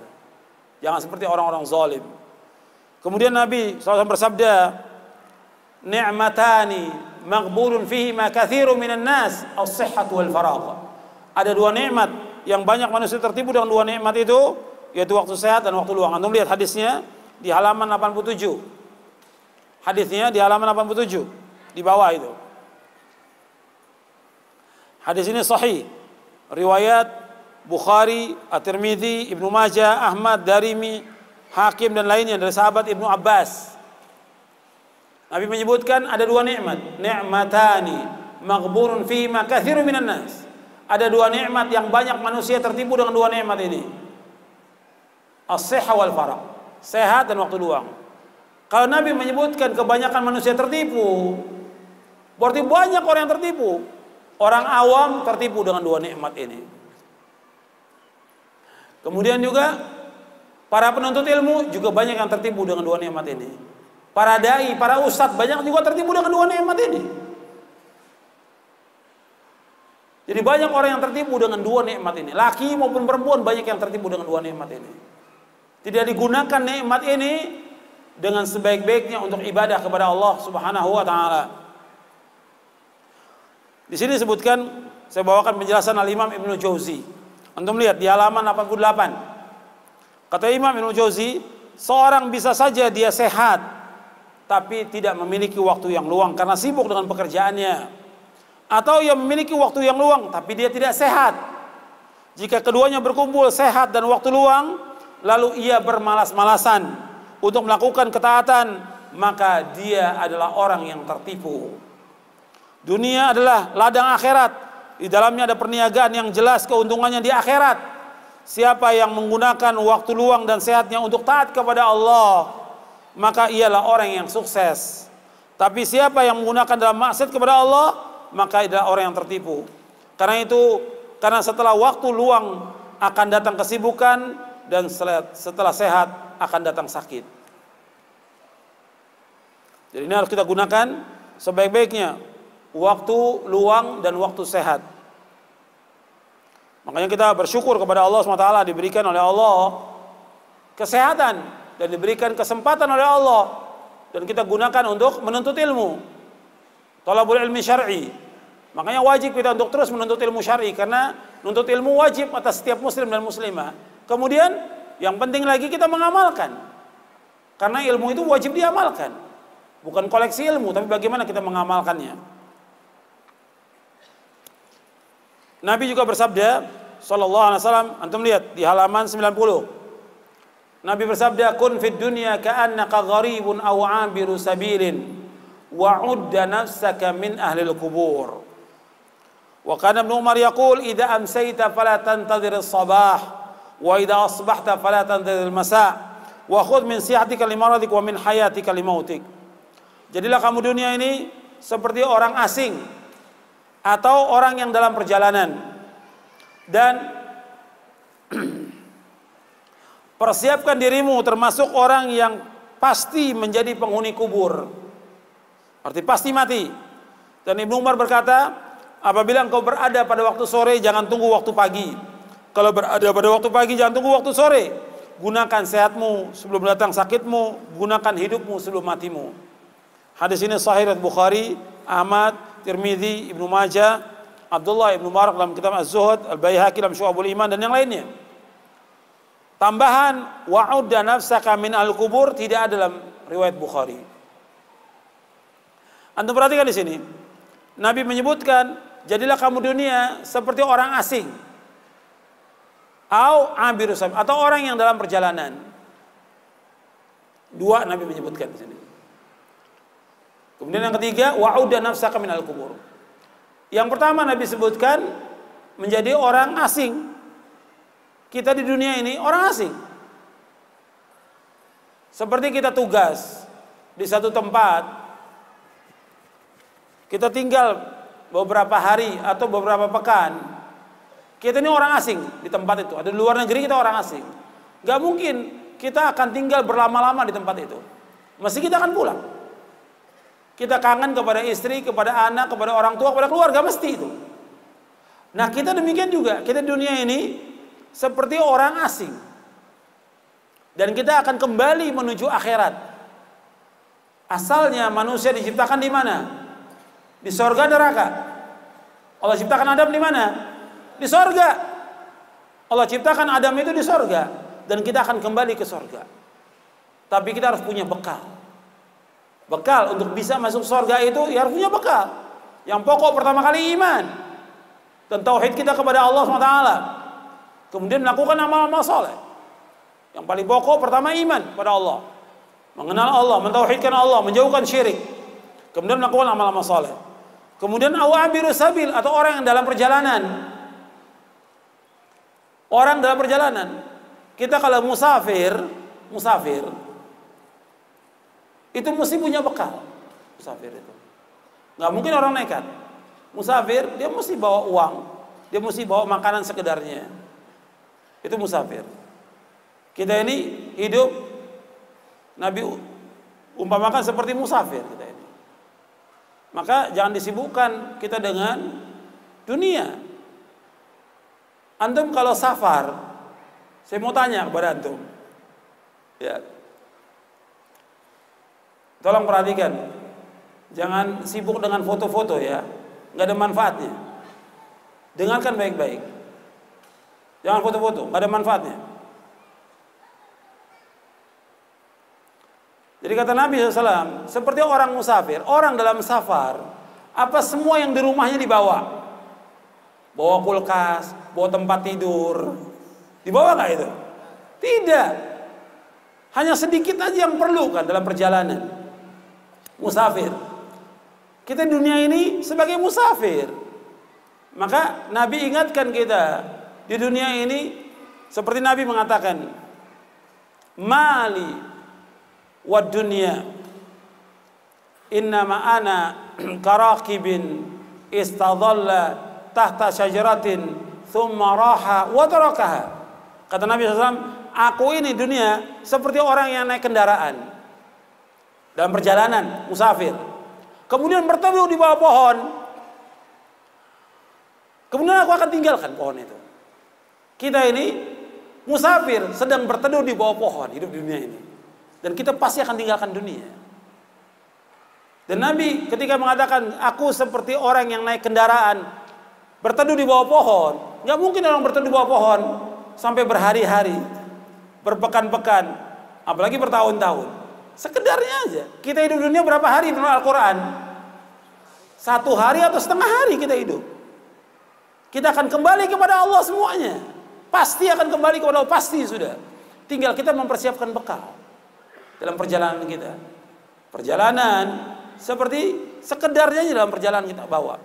Yang penting kita membanyakkan amal-amal soleh. Bekal yang Allah ingatkan dalam Al-Quran, fatazawwadu fa inna khairaz zadid taqwa. Berbekalah kalian karena sebaik-baik bekal adalah takwa. Bekal itu bukan harta sebanyak-banyaknya, bukan, tapi bekal itu takwa. Bagaimana kita melaksanakan perintah-perintah Allah, menjauhkan larangannya. Kita harus punya bekal, karena kita pasti akan kembali kepada Allah. Itu musafir.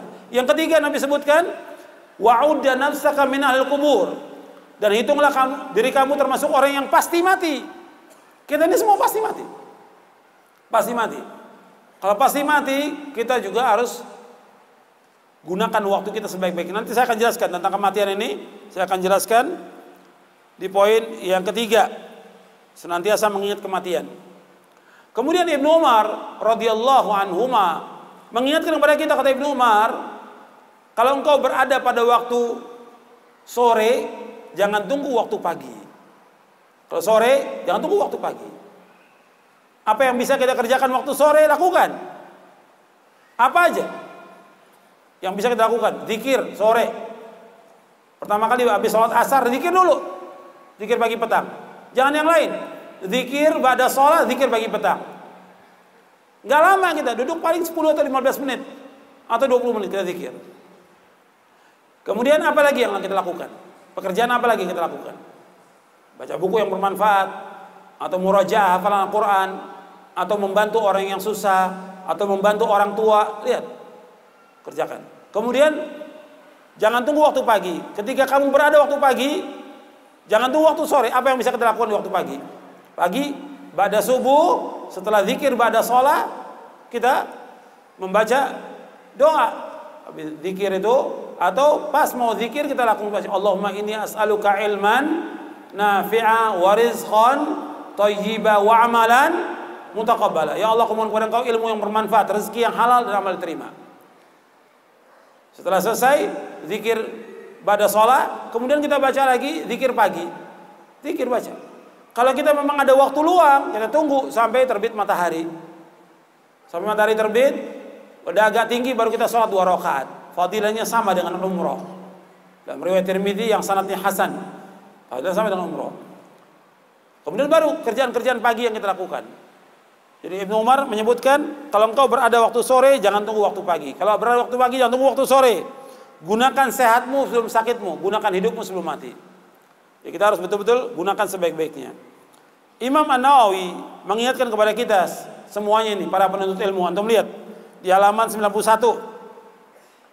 Kata Imam An-Nawawi rahimahullah, hendaknya seorang penuntut ilmu berkemauan keras untuk belajar ilmu syar'i.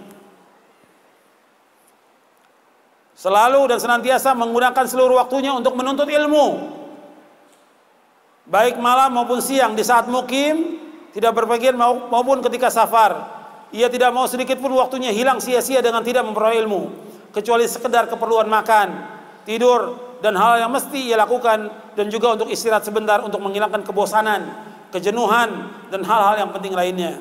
Dan tidak termasuk orang yang berakal, seorang penuntut ilmu yang sudah ditempatkan sederajat dengan pewaris para nabi, kemudian ia menyiapkan waktu tidak digunakan untuk menuntut ilmu.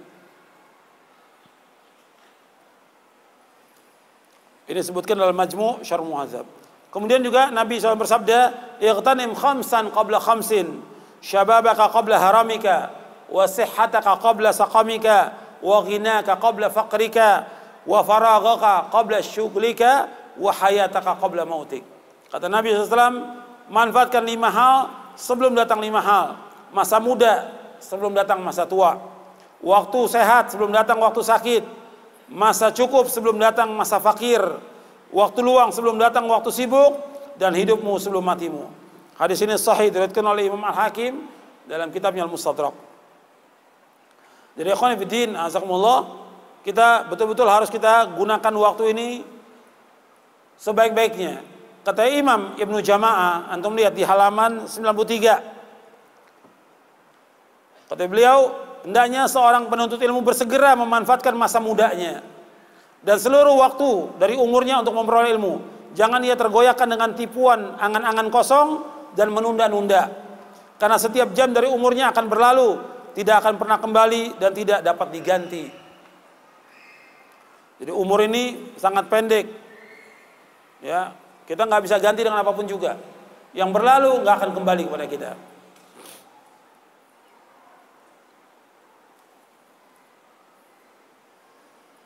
Antum lihat penjelasan Al-Imam Ibnu Jauzi di halaman 93, halaman 94. Kata Imam Ibnu Jauzi, sudah seharusnya manusia mengetahui bahwa waktunya amat berharga dan sangat bernilai.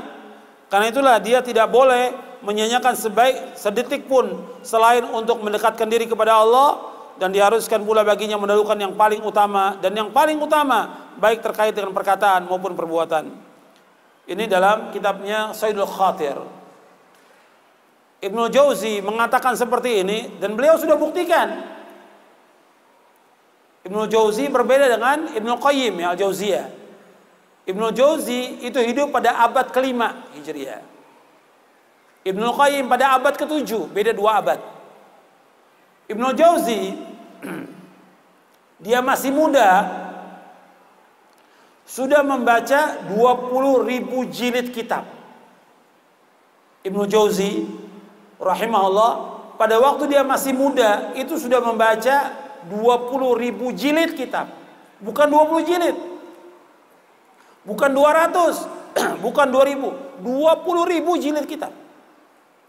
Beliau sebutkan dalam kitabnya Saidul Khatir. Jadi Ibnu Jauzi itu sudah membaca kitab 20.000 jilid kitab, masih muda. Dan saya tetap masih nuntut ilmu. Tinggal kembali kepada kita. Kita harus terus membaca kitab, terus belajar menuntut ilmu. Ya, jangan seperti dai-dai sekarang ya, baca kitab juga enggak, tapi udah ceramah ke sana kemari. Baca kitab para ulama salah juga, paling ada 2 kitab atau 2 buku aja terjemahan yang dibaca, udah ceramahnya ke sana kemari. Sisanya apa? Dongeng. Sisanya dongeng. Yang kedua, untuk bisa memanfaatkan waktu kita, yaitu zuhud terhadap dunia. Zuhud terhadap dunia, jangan tamak kepada dunia ini. Ada seorang sahabat bertanya kepada Nabi SAW, ya Rasulullah, dullani ala amalin idza ana amiltu ahabbani Allah wa ahabbani an-nas. Wa qala Rasulullah SAW, izhad fid dunya yuhibbaka Allah, wazhad fi ma fi aydin nas yuhibbaka an-nas. Seorang bertanya kepada Rasulullah, ya Rasulullah, tunjukkan aku kepada amalan yang kalau aku melakukannya, aku dicintai oleh Allah dan dicintai oleh manusia. Kata Rasulullah SAW, hendaklah kamu zuhud kepada dunia, Allah akan cinta kepada kamu. Dan kamu zuhud dengan apa yang ada di tangan manusia, kamu akan dicintai oleh manusia. Yang dimaksud dengan zuhud di sini, hadis ini hasan, riwayat Ibnu Majah dari sahabat Sahal bin Sa'ad As-Sa'idi, disahihkan oleh Hakim, dihasankan oleh Al-Hafidh Al-Iraqi dan juga Imam Nawawi dalam kitabnya Al-Adhkar, dihasankan juga oleh As-Suyuti dan juga oleh Syekh Albani dalam silsilah hadis As-Sahihah dan Sahih Jami'us Shaghir. Jadi kita disuruh zuhud terhadap dunia, tidak tamak kepada dunia. Zuhud dijelaskan di sini oleh Syekhul Islam Ibnu Taimiyah, zuhud yang sesuai dengan syariat adalah meninggalkan segala sesuatu yang tidak bermanfaat di akhirat. Dan hatinya yakin serta percaya dengan apa yang ada di sisi Allah. Itu zuhud. Zuhud meninggalkan apa-apa yang tidak bermanfaat di akhirat. Yang bermanfaat di akhirat yaitu dari harta kita yang kita sedekahkan, yang kita infakkan. Zuhud, saya ulangi lagi, tolong perhatikan. Zuhud meninggalkan apa yang tidak bermanfaat di akhirat. Sekarang saya contohkan harta. Ya, harta. Harta kita yang bermanfaat di akhirat, yang kita simpan atau yang kita sedekahkan? Yang kita sedekahkan. Itu yang bermanfaat di akhirat, yang kita sedekahkan. Adapun harta yang kita simpan di bank, di rumah, ya, di bawah kasur, di bawah tanah, atau perhiasan yang sekian banyak ya, sampai berapa kilo itu perhiasannya, itu nggak manfaat. Kalau dia mati, milik dia bukan? Bukan milik ahli waris. Yang milik dia kalau dia sedekahkan itu dijual. Itu saya contohkan harta. Rumah, yang dia tempat tinggal aja rumah itu. Tapi rumah dia ada berapa? Ada 5, 10, nggak manfaat di akhirat. Yang dia jual, dia sedekahkan, itu yang bermanfaat. Apalagi yang lain yang kita punya. Dari mobil umpamanya. Kita ada kebutuhan pada mobil, betul. Paling kita butuh 1 atau 2. Tapi ada orang punya mobil sampai 5. Punya motor sampai 7. Nggak manfaat. Dijual, disedekahkan, diwakafkan untuk pondok-pondok salaf. Pondok Ahlussunnah. Jadi kalau memang kebutuhan nggak ada masalah. Digunakan itu. Jadi tinggalkan apa-apa yang tidak bermanfaat di akhirat. Apa aja bentuknya yang nggak bermanfaat. Makanya manusia ini sudah banyak dilalaikan oleh berbagai macam kelalaian. Maka Nabi SAW ketika membaca ayat, Nabi membaca ayat Alhaakumut Takatsur. Apa artinya Alhaakumut Takatsur? Kalian dilalaikan oleh apa? Saling memperbanyak harta. Lalai manusia ini. Lalai dari ketaatan. Lalai dari ibadah kepada Allah. Sekarang kalau lihat orang sibuk dengan kerjaan, sibuk dengan dagang, sibuk dengan usaha, memperebutkan jabatan dan segala macam. Alhaakumut takatsur hatta zurtumul maqabir, sampai kalian apa? Ziarah kubur, maksudnya kalian mati. Kemudian anak Adam berkata, "Mali mali, hartaku hartaku." Kemudian dijawab, "Hallaka min malika illa ma akalta fa afnaita." Wa labista fa ablaita wa tasaddaqta fa amdaita. Hadis ini sahih dari Imam Ahmad, Tirmidzi dan Nasai. Dikatakan kepada anak Adam berkatakan, hartaku yang sekian banyak yang dia sudah kumpulkan. Enggak ada hartamu kata Allah kecuali apa yang engkau makan habis. Yang kau pakai lusuh. Yang kau sedekahkan itu akan sisa di akhirat. Yang kau sedekahkan itu, yang kamu infakkan itu akan ada di akhirat nanti. Selama kamu ikhlas. Jadi nggak manfaat dari apa yang dikumpulkan oleh manusia kecuali apa? Yang dia sedekahkan, yang dia infakkan, yang dia wakafkan, yang dia bantu orang-orang fuqara masakin, yang dikeluarkan zakatnya, yang digunakan buat taat kepada Allah, itu manfaat hartanya. Buat haji, buat umrah, buat menolong fuqara masakin, itu manfaat nanti di akhirat. Selama dia ikhlas karena Allah Subhanahu wa ta'ala. Adapun harta yang ditumpuk-tumpuk oleh manusia nggak manfaat. Makanya zuhud itu meninggalkan apa yang tidak bermanfaat di akhirat. Itu zuhud. Bukan berarti zuhud meninggalkan dunia, tidak. Tidak. Kemudian zuhud itu juga supaya dicintai oleh manusia, meninggalkan apa yang di tangan manusia. Artinya kita tidak tamak kepada tangan manusia. Kita nggak boleh dengki, nggak boleh iri, dan tidak boleh mengharapkan sesuatu dari manusia. Tuhan ingat itu. Nggak boleh mengharapkan sesuatu dari manusia. Orang yang mengharapkan sesuatu dari manusia pasti akan kecewa. Tapi yang mengharap kepada Allah tidak akan kecewa. Kita nggak boleh minta-minta pada manusia, tidak boleh. Nggak boleh, sama sekali nggak boleh. Jadi kita harus ingat bahwa kita ini harus berusaha bagaimana kita hidup dengan apa yang Allah berikan kepada kita. Cukup. Jangan minta-minta pada manusia. Tidak boleh, hukumnya haram. Jangan mengharap pada manusia, jangan. Makanya orang yang mulia itu orang yang bangun di tengah malam, sholat malam, dan dia tidak minta-minta pada manusia. Malaikat Jibril pernah datang kepada Rasulullah SAW. Datang, kemudian mengatakan, yang hadis ini untuk kita semuanya. Kata Malaikat Jibril kepada Nabi Muhammad SAW, hadis ini diriwayatkan oleh Imam Tabrani dan disahihkan oleh Syekh Al-Albani dalam silsilah hadits sahih. Kata Malaikat Jibril kepada Nabi Muhammad SAW, "Ya Muhammad, ish ma syi'ta fa innaka mayyit wa ahbib man syi'ta fa innaka mufariqu wa'mal ma syi'ta fa innaka majziyun bih wa'lam anna syarafal mu'min qiyamuhu bil lail wa istighna'uhu wa 'izzahu istighna'uhu 'anil nas." Kata malaikat Jibril kepada Nabi Muhammad, "Wahai Muhammad, hiduplah sesukamu, kamu pasti akan mati. Cintailah orang yang kau cintai, kamu akan berpisah dengan dia. Beramallah sesuka kamu, kamu pasti akan dibalas oleh Allah. Yang keempat, ketahuilah sesungguhnya mulianya seorang mukmin dengan dia bangun tengah malam, salat tahajud. Dan dia mulianya dia tidak minta-minta pada manusia. Dia mulia, nggak minta-minta pada manusia, nggak mengharap sesuatu dari manusia. Hadis ini hasan dan dihasankan oleh Imam Al-Haythami dalam kitabnya Majma'uz Zawaid dan juga oleh Syekh Al-Albani dalam silsilah hadits as-sahihah. Selanjutnya, jadi orang mukmin nggak boleh terpedaya dengan dunia, nggak boleh tertipu dengan dunia. Dan Allah ingatkan, kullu nafsin dha'iqatul maut wa innama tuwaffawna ujurakum yawmal qiyamah faman zuhzi'a 'anil nari wa udkhilal jannata faqad faz wa mal hayatud dunya illa mata'ul ghurur. Ya, setiap yang bernyawa pasti akan mati. Dan Allah akan menyempurnakan ganjaran kami pada hari kiamat. Barang siapa dijauhkan dari api neraka, dimasukkan ke surga, maka dia orang yang sukses. Dan tidaklah kehidupan dunia melainkan kehidupan yang menipu. Allah juga berfirman dalam surah Fatir, ya ayuhan nas, inna wa'dallahi haqq, fala taghurrannakumul hayatud dunya wala yaghurrannakum billahil gharur.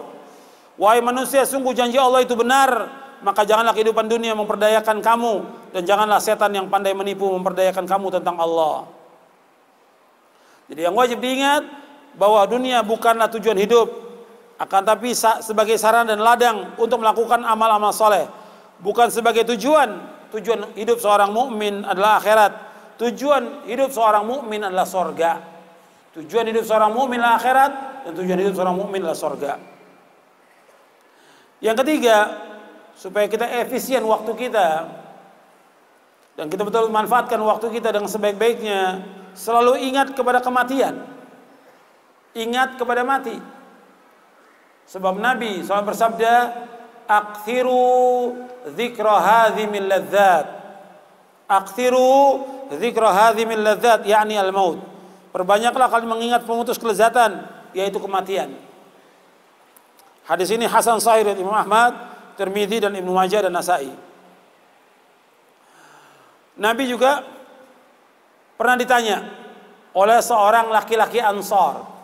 Antum lihat hadisnya di halaman 98. Hadisnya di halaman 98. Nabi ditanya oleh seorang Ansar, "Ya Rasulullah, ayyul mu'minina afdal?" Faqala ahsanum khuluqa. Qala fa ayyul mu'minina akyas? Qala aktsaruhum lil mauti dzikra wa ahsanum lima ba'dahu isti'dadan ulaikal akyas.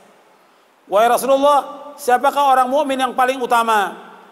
Rasulullah menjawab, orang yang paling baik akhlaknya. Orang tersebut bertanya lagi, ya Rasulullah, siapa orang mukmin yang paling cerdas? Orang mukmin yang paling pintar, yang paling jenius siapa? Nabi menjawab sallallahu alaihi wasallam, orang yang paling banyak mengingat kematian dan paling baik persiapannya untuk menghadapi apa yang terjadi setelahnya. Mereka itulah orang-orang yang cerdas. Hadis ini hasan, diriwayatkan oleh Imam Ibnu Majah dan Tabrani dalam Mu'jamul Awsat, dihasankan oleh Syekh Al-Albani dalam silsilah hadits as-sahihah. Antum lihat di sini, dua sahabat ini bertanya tentang pertanyaan yang penting sekali buat kita semuanya. Yang pertama ditanya, orang mukmin yang paling utama. Orang mukmin yang paling utama, ahsanum khuluqa, yang paling baik akhlaknya. Bukan yang paling banyak hartanya, bukan. Bukan. Yang paling besar rumahnya, paling bagus kedudukan, bukan. Orang mukmin yang paling baik akhlaknya. Dia baik akhlaknya kepada Allah, dia baik akhlaknya kepada manusia, dia baik akhlaknya kepada orang tuanya, dia baik akhlaknya kepada istri dan anaknya, dia baik akhlaknya kepada tetangganya, dan dia baik akhlaknya kepada manusia. Ahsanul khuluqa, orang yang paling baik akhlaknya. Dan orang yang paling baik akhlaknya, yang paling banyak memasukkan manusia ke dalam surga, takwa kepada Allah dan akhlak yang baik. Makanya yang paling berat timbangan pada hari kiamat akhlak yang mulia. Makanya kita harus berusaha bagaimana dari kajian-kajian kita bertambah baik akhlak kita, bertambah baik akhlak kita. Kemudian yang kedua yang ditanya, orang mukmin yang pintar, orang mukmin yang cerdas, orang mukmin yang jenius yang bagaimana? Disebutkan oleh Nabi SAW, aktsaruhum lil mauti dzikra wa ahsanuhum lima ba'dahu isti'dadan. Yaitu orang yang paling banyak mengingat mati. Dan juga orang-orang yang paling baik mempersiapkan tentang apa yang ada sesudah mati. Ini orang pintar, ulaikal aqyas. Jadi orang pintar, orang cerdas, orang yang ingat kepada kematian. Jadi bukan orang pintar itu ya yang punya kedudukan, punya jabatan, punya harta yang banyak, punya titel yang banyak, bukan. Orang yang pintar menurut Nabi SAW adalah orang yang paling banyak mengingat kematian. Ini yang seperti ini nih, istilah-istilah yang ada dalam Quran atau sunnah Nabi yang sahih, itu yang harus kita pakai. Seperti tadi, tentang orang yang sukses. Kalau menurut Al-Quran, orang yang sukses itu yang bagaimana? Yang sukses yang bagaimana? Yang dijauhkan dari api neraka, dimasukkan ke surga. Itu sukses. Jadi kita harus tahu bagaimana istilah yang di Quran dan Sunnah. Nabi menyebutkan tentang orang pintar, orang yang banyak ingat mati. Bukan orang yang sibuk dengan dunia. Bukan yang banyak hartanya, banyak kedudukannya, bukan. Tapi dia adalah orang yang banyak ingat mati dan banyak mempersiapkan, atau dia baik persiapannya untuk kematian. Makanya ikhwan fillah, azakumullah, kita wajib untuk selalu mengingat kepada kematian. Nabi menyebutkan demikian. Tentunya kita mengingat kematian bukan hanya ingat mati aja, tapi juga kita ingat tentang orang-orang yang dicabut nyawanya. Antum bisa lihat. Mungkin antum pernah ngadapi atau pernah dengar. Ada orang-orang yang baik, orang yang soleh, ada orang-orang yang toleh, yang tidak baik. Antum bisa lihat. Kalau orang-orang yang zalim, menurut nas Al-Quran, itu dipukul oleh malaikat mukanya mereka. Ketika dicabut nyawanya, dipukul oleh malaikat. Allah sebutkan dalam beberapa ayat Al-Quran tentang mereka. Beda dengan orang-orang yang baik, yang memang dia taat kepada Allah, dipanggil dengan baik. Ya ayuhan nafsul mutmainnah, wahai jiwa yang tenang, disuruh keluar dari jasadnya dengan tenang. Tidak seperti orang-orang yang berbuat kezaliman, orang berbuat maksiat. Kita harus ingat tuh tentang orang-orang yang akan meninggal dunia. Kita ingat bagaimana keadaan mereka. Pasti kita pun akan seperti dia. Kemudian juga untuk ingat mati, kita juga harus ingat tentang apa yang terjadi di kubur. Seperti apa? Seperti pertanyaan kubur. Kita harus tahu kita. Kita juga harus mengetahui tentang nikmat dan azab kubur. Ini hak, ini benar. Azabul qabri hakun, kata Nabi. Azab kubur itu hak. Kita wajib mengimani tentang adanya nikmat kubur dan azab kubur. Dan manusia akan ditanyakan oleh malaikat mungkar dan nakir tentang Allah, tentang Rasulnya, dan tentang agama. Ini akan ditanya oleh Allah. Jadi malaikat mungkar nakir akan menanyakan tentang siapa aja yang masuk ke liang kubur, ditanya. Ketika berada di alam barzah itu ditanya tentang Allah, tentang Rasulnya, tentang agama Islam ini. Maka kita harus ingat itu. Dan kita harus ingat bahwa kubur ini, kalau seandainya orang itu baik, dia selamat, maka yang sesudahnya dia baik, selamat. Tapi kalau dia sudah mengalami kesulitan, dia bisa menjawab pertanyaan, sesudahnya lebih berat lagi. Nabi bersabda, innal qabra awwalu manazil akhirah, fa in naja minhu fama ba'da wa aisar minhu wa illam yanju minhu fama ba'du asyad minhu.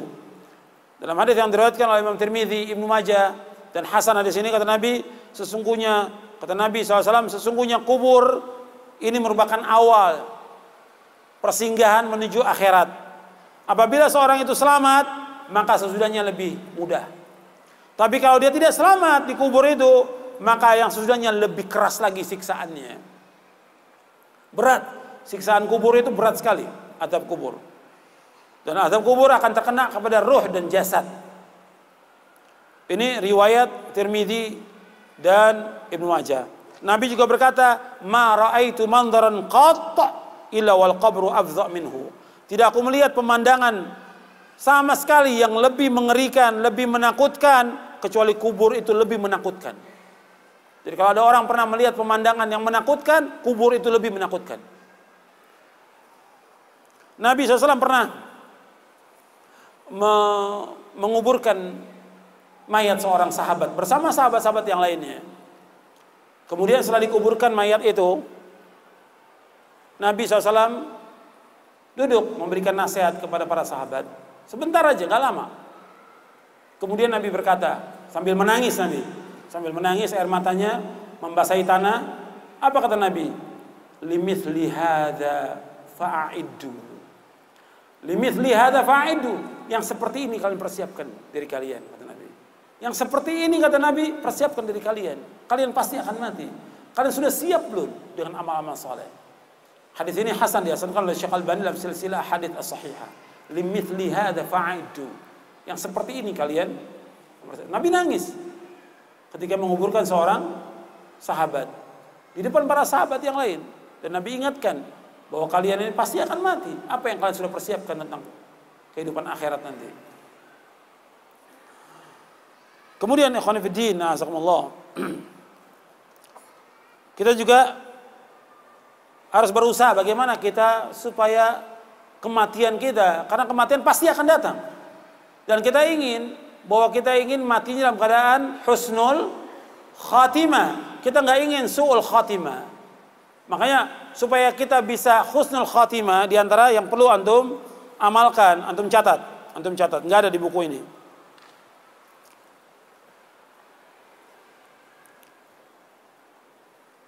Kita semua ingin matinya dalam keadaan husnul khatimah, dalam keadaan baik, karena seluruhnya apa yang kita lakukan itu yang paling penting akhirnya. Bagaimana akhirnya? Sebab Nabi bersabda, innamal a'malu bil khawatim. Hadis sahih Bukhari Muslim. Sesungguhnya amal itu tergantung kepada apa? Akhirnya baik atau tidak dia. Makanya untuk bisa mencapai husnul khatimah, yang pertama takut kepada Allah. Yang pertama takut kepada Allah. Dan itu nanti masuk poin yang keempat. Untuk bisa mengefisienkan waktu, kita harus takut kepada Allah SWT. Yang kedua, taubat dari semua dosa dan maksiat. Yang kedua, taubat dari semua dosa dan maksiat.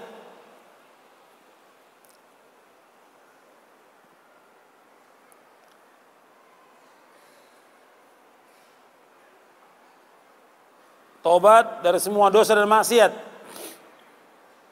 Dan taubat ini harus segera, nggak boleh ditunda. Allah berfirman, wa tubu ilallahi jami'an ayyuhal mu'minun la'allakum tuflihun. Bertaubatlah kalian semuanya wahai yang beriman, agar kalian menjadi orang yang sukses. Allah juga berfirman, ya ayyuhalladzina amanu tubu ilallahi taubatan nasuha. Wahai orang beriman, taubatlah kepada Allah dengan taubat yang jujur, taubat yang benar, taubat yang ikhlas. Taubat yang tidak diulangi lagi perbuatan dosa. Segera, kata Imam Ibnu Qayyim, taubat itu merupakan awal perjalanan seorang mukmin, pertengahan dan akhir. Jadi kita harus segera taubat. Itu disebutkan oleh beliau dalam kitabnya Madarijus Salikin. Kemudian yang ketiga berdoa agar kita ditetapkan di atas kebenaran. Dan juga ditetapkan dalam melakukan amal-amal saleh. Ditetapkan di atas kebenaran dan ditetapkan dalam melakukan amal-amal saleh. Seperti doa Nabi yang terbanyak, Nabi berdoa, ya muqallibal qulub, tsabbit qalbi ala dinik. Ya muqallibal qulub, tsabbit qalbi ala dinik. Ya muqallibal qulub, tsabbit qalbi ala dinik. Ya Allah, yang membolak-balikan hati, tetapkan hatiku dalam agamamu. Itu yang paling banyak Nabi berdoa. Atau ya musarrifal qulub, sarrif qulubana ala ta'atik. Ya Allah, yang membolak-balikan hati, tetapkan hatiku atas agamamu, atas taat kepadamu. Tetapkan hatiku untuk taat kepadamu. Itu minta kepada Allah agar ditetapkan hati kita di atas kebenaran dan juga di atas amal-amal soleh. Yang keempat, kisarul amal. Kisarul amal artinya pendek angan-angan. Pendek angan-angan, jangan panjang angan-angan, pendek angan-angan. Sebab orang kafir itu panjang angan-angan. Allah menyebutkan dalam surah Al-Hijr, dan sudah kita baca ayatnya, ayat 3 tentang orang kafir, darhum yaqulu yatamatta'u wa yulhimul amal fasawfa ya'lamun. Amal bukan amal, bukan amal. Pakai hamzah amal. Biarkan mereka makan dan bersenang-senang, wa yulhihimul amal. Mereka dilalaikan oleh apa? Panjang angan-angan. Fasawfa ya'lamun, dan mereka akan tahu tentang akibatnya. Dan ingat bahwa setiap kita pun kadang-kadang punya panjang angan-angan semua. Kata Nabi SAW, la yazalu qalbul kabiri syabban fitnataini fi hubbi dunya wa tulil amal. Kata Nabi, senantiasa hati orang yang sudah tua itu tetap muda dalam dua perkara. Orang yang sudah tua tetap muda hatinya dengan dua perkara. Yang pertama hubbud dunia, cinta dunia. Yang kedua tulul amal. Tulul amal, panjang angan-angan. Hadis ini muttafaqun alaih, disepakati oleh Bukhari dan Muslim. Jadi manusia semuanya ini, muslim maupun kafir, seperti itu. Nabi bicara soal orang Islam ini. Kalau orang kafir sudah dari awal sudah mereka seperti itu. Kita wajib ingat bahwa jangan sampai kita cinta kepada dunia. Sebab orang yang sudah tua itu tetap muda dengan cinta pada dunia. Terus dia ingin harta, ingin benda, ingin segala macam sudah. Yang kedua panjang angan-angan. Padahal sudah mau masuk liang kubur, sudah dikit lagi mau mati, tetap dia masih terus saja suruh beli ini, segala macam sudah dia beli. Padahal dia sudah mau mati. Bukan dia persiapkan dirinya buat taubat kepada Allah, amal-amal soleh, enggak dia. Makanya hati-hati kita, jangan panjang angan-angan. Kemudian yang kelima yaitu menjauhkan perbuatan dosa dan maksiat. Kalau tadi yang kedua taubat, kalau yang kedua tadi taubat, yang kelima yaitu kita harus menjauhkan perbuatan dosa dan maksiat. Kalau kita terus menjauhkan perbuatan dosa dan maksiat, mudah-mudahan kita husnul khatimah. Kalau kita terbiasa dalam perbuatan dosa, bukan mustahil orang itu nanti akan mati dalam keadaan berbuat dosa. Betapa banyak orang-orang yang mati dalam keadaan berbuat dosa. Ada yang mati dalam keadaan minum khamar, ada yang mati ketika berzina, ada yang mati ketika dia meninggalkan sholat, ada yang mati ketika dia mengambil harta orang lain, ada yang mati ketika dia korupsi, ada yang mati dalam keadaan berbuat maksiat dan yang lainnya. Maka itu hati-hati, jauhkan perbuatan dosa dan maksiat, jangan dianggap remeh. Karena semua dosa dan maksiat semuanya adalah penyakit. Antum bisa baca bukunya Ibnu Qayyim, Ad-Da wa Dawa, penyakit dan obatnya. Yang keenam, as-sabru al-masaib. Yang keenam, kalau kita ingin husnul khatimah, kita sabar atas musibah.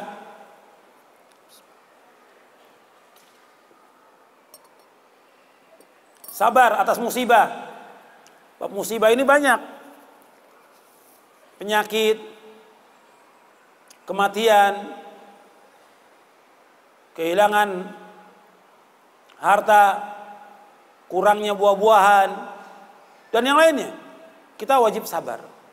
Dan banyak orang gak sabar. Ketika dia gak sabar, mati dalam keadaan tidak sabar dia. Kalau antum lihat penyakit yang Allah berikan kepada manusia, sebentar, sehat, senang, dari mulai dia lahir sampai dia umur 20 atau 30 atau 40. Sakit paling berapa hari? Sakit paling berapa pekan? Sakit mungkin setahun atau 2 tahun, tapi nikmat yang banyak itu dia lupa dengan nikmat yang sekian banyak. Sakit cuma sebentar, tapi nikmat yang paling banyak nikmat. Dan ini pun dengan penyakit yang Allah berikan, Allah sangat sayang kepada hamba, dihapuskan dosanya, diangkat derajatnya, dan dengan itu Allah akan masukkan dia ke dalam surga. Kalau dia sabar, dia redo. Tapi banyak orang yang gak sabar dan tidak redo. Sehingga apa? Dalam keadaan dia gak sabar dengan penyakitnya, ada yang bunuh diri, ada yang datang ke dukun, ada yang datang ke kubur-kubur keramat supaya minta disembuhkan. Akhirnya mati dalam keadaan berbuat syirik kepada Allah SWT. Dosa besar yang paling besar yang dilakukan. Akhirnya apa? Su'ul khatimah, akhir kehidupan yang jelek. Makanya harus sabar kita. Kemudian yang ketujuh, husnul dzan, berbaik sangka kepada Allah Subhanahu wa ta'ala. Kita wajib untuk husnul dzan kepada Allah SWT.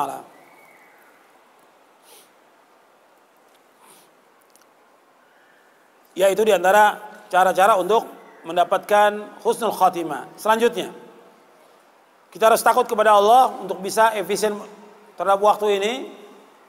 takut kepada Allah, kemudian muhasabah, introspeksi pada diri kita. Kita harus introspeksi terus, apa dari yang sudah kita laksanakan yang wajib, apa yang kita lalaikan, introspeksi.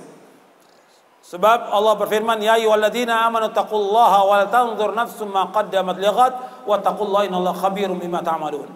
Wahai yang beriman, bertakwalah kepada Allah dan hendaklah kalian memperhatikan setiap jiwa tentang apa yang dia sudah persiapkan untuk apa? Untuk hari akhirat.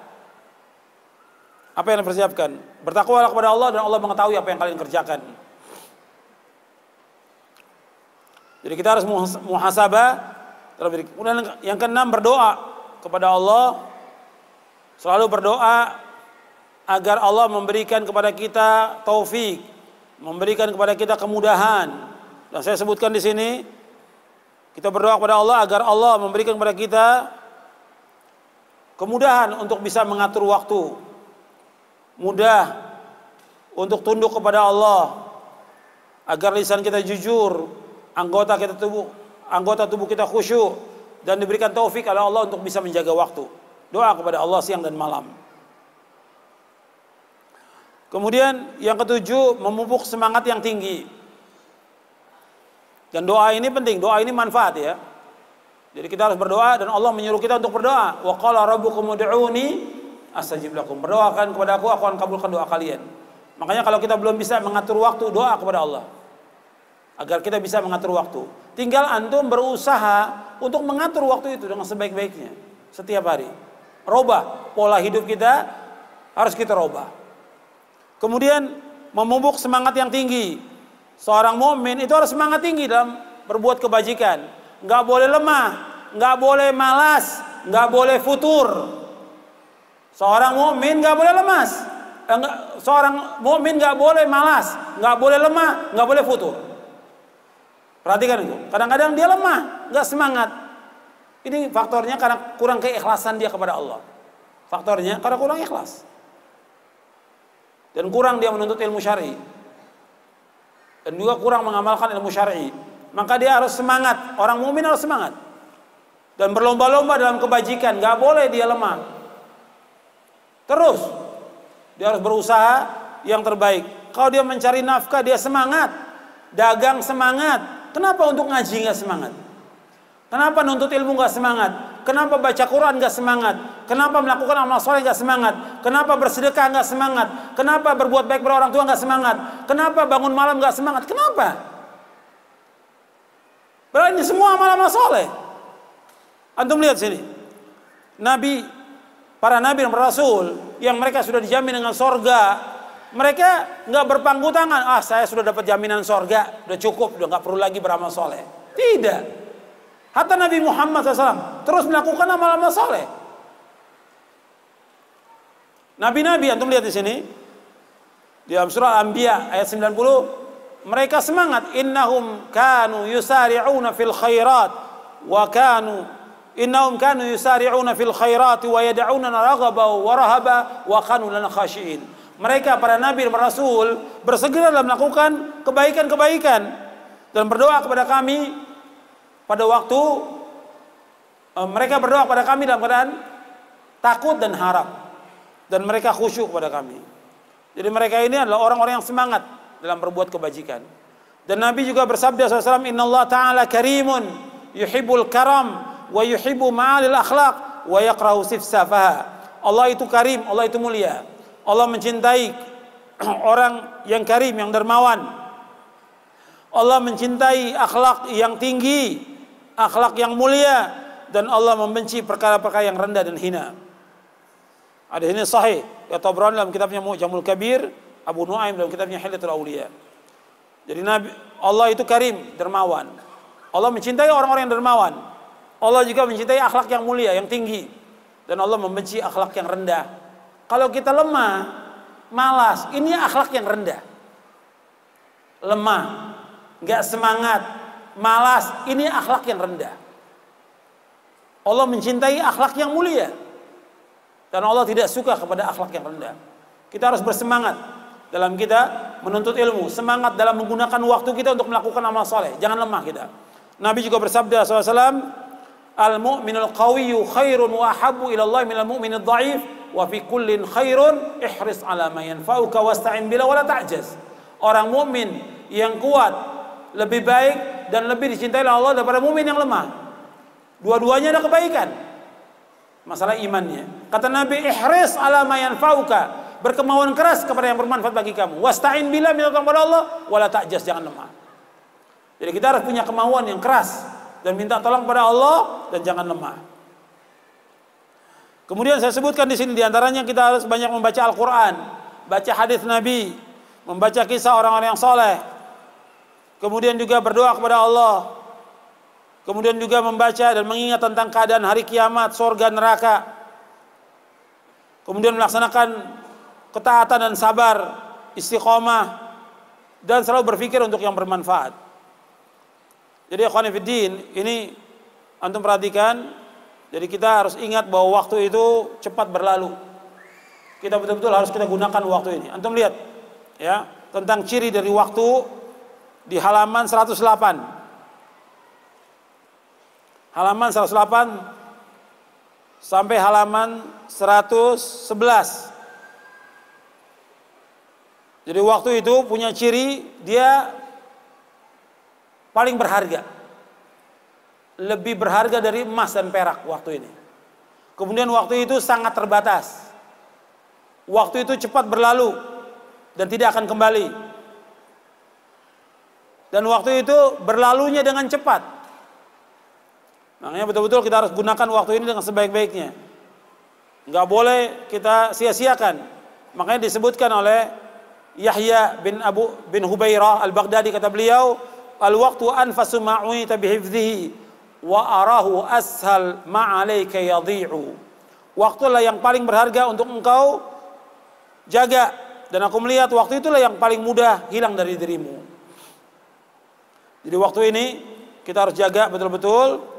Kemudian ikhwan fiddin azakumullah, kita juga usahakan meninggalkan majelis-majelis yang tidak ada manfaatnya.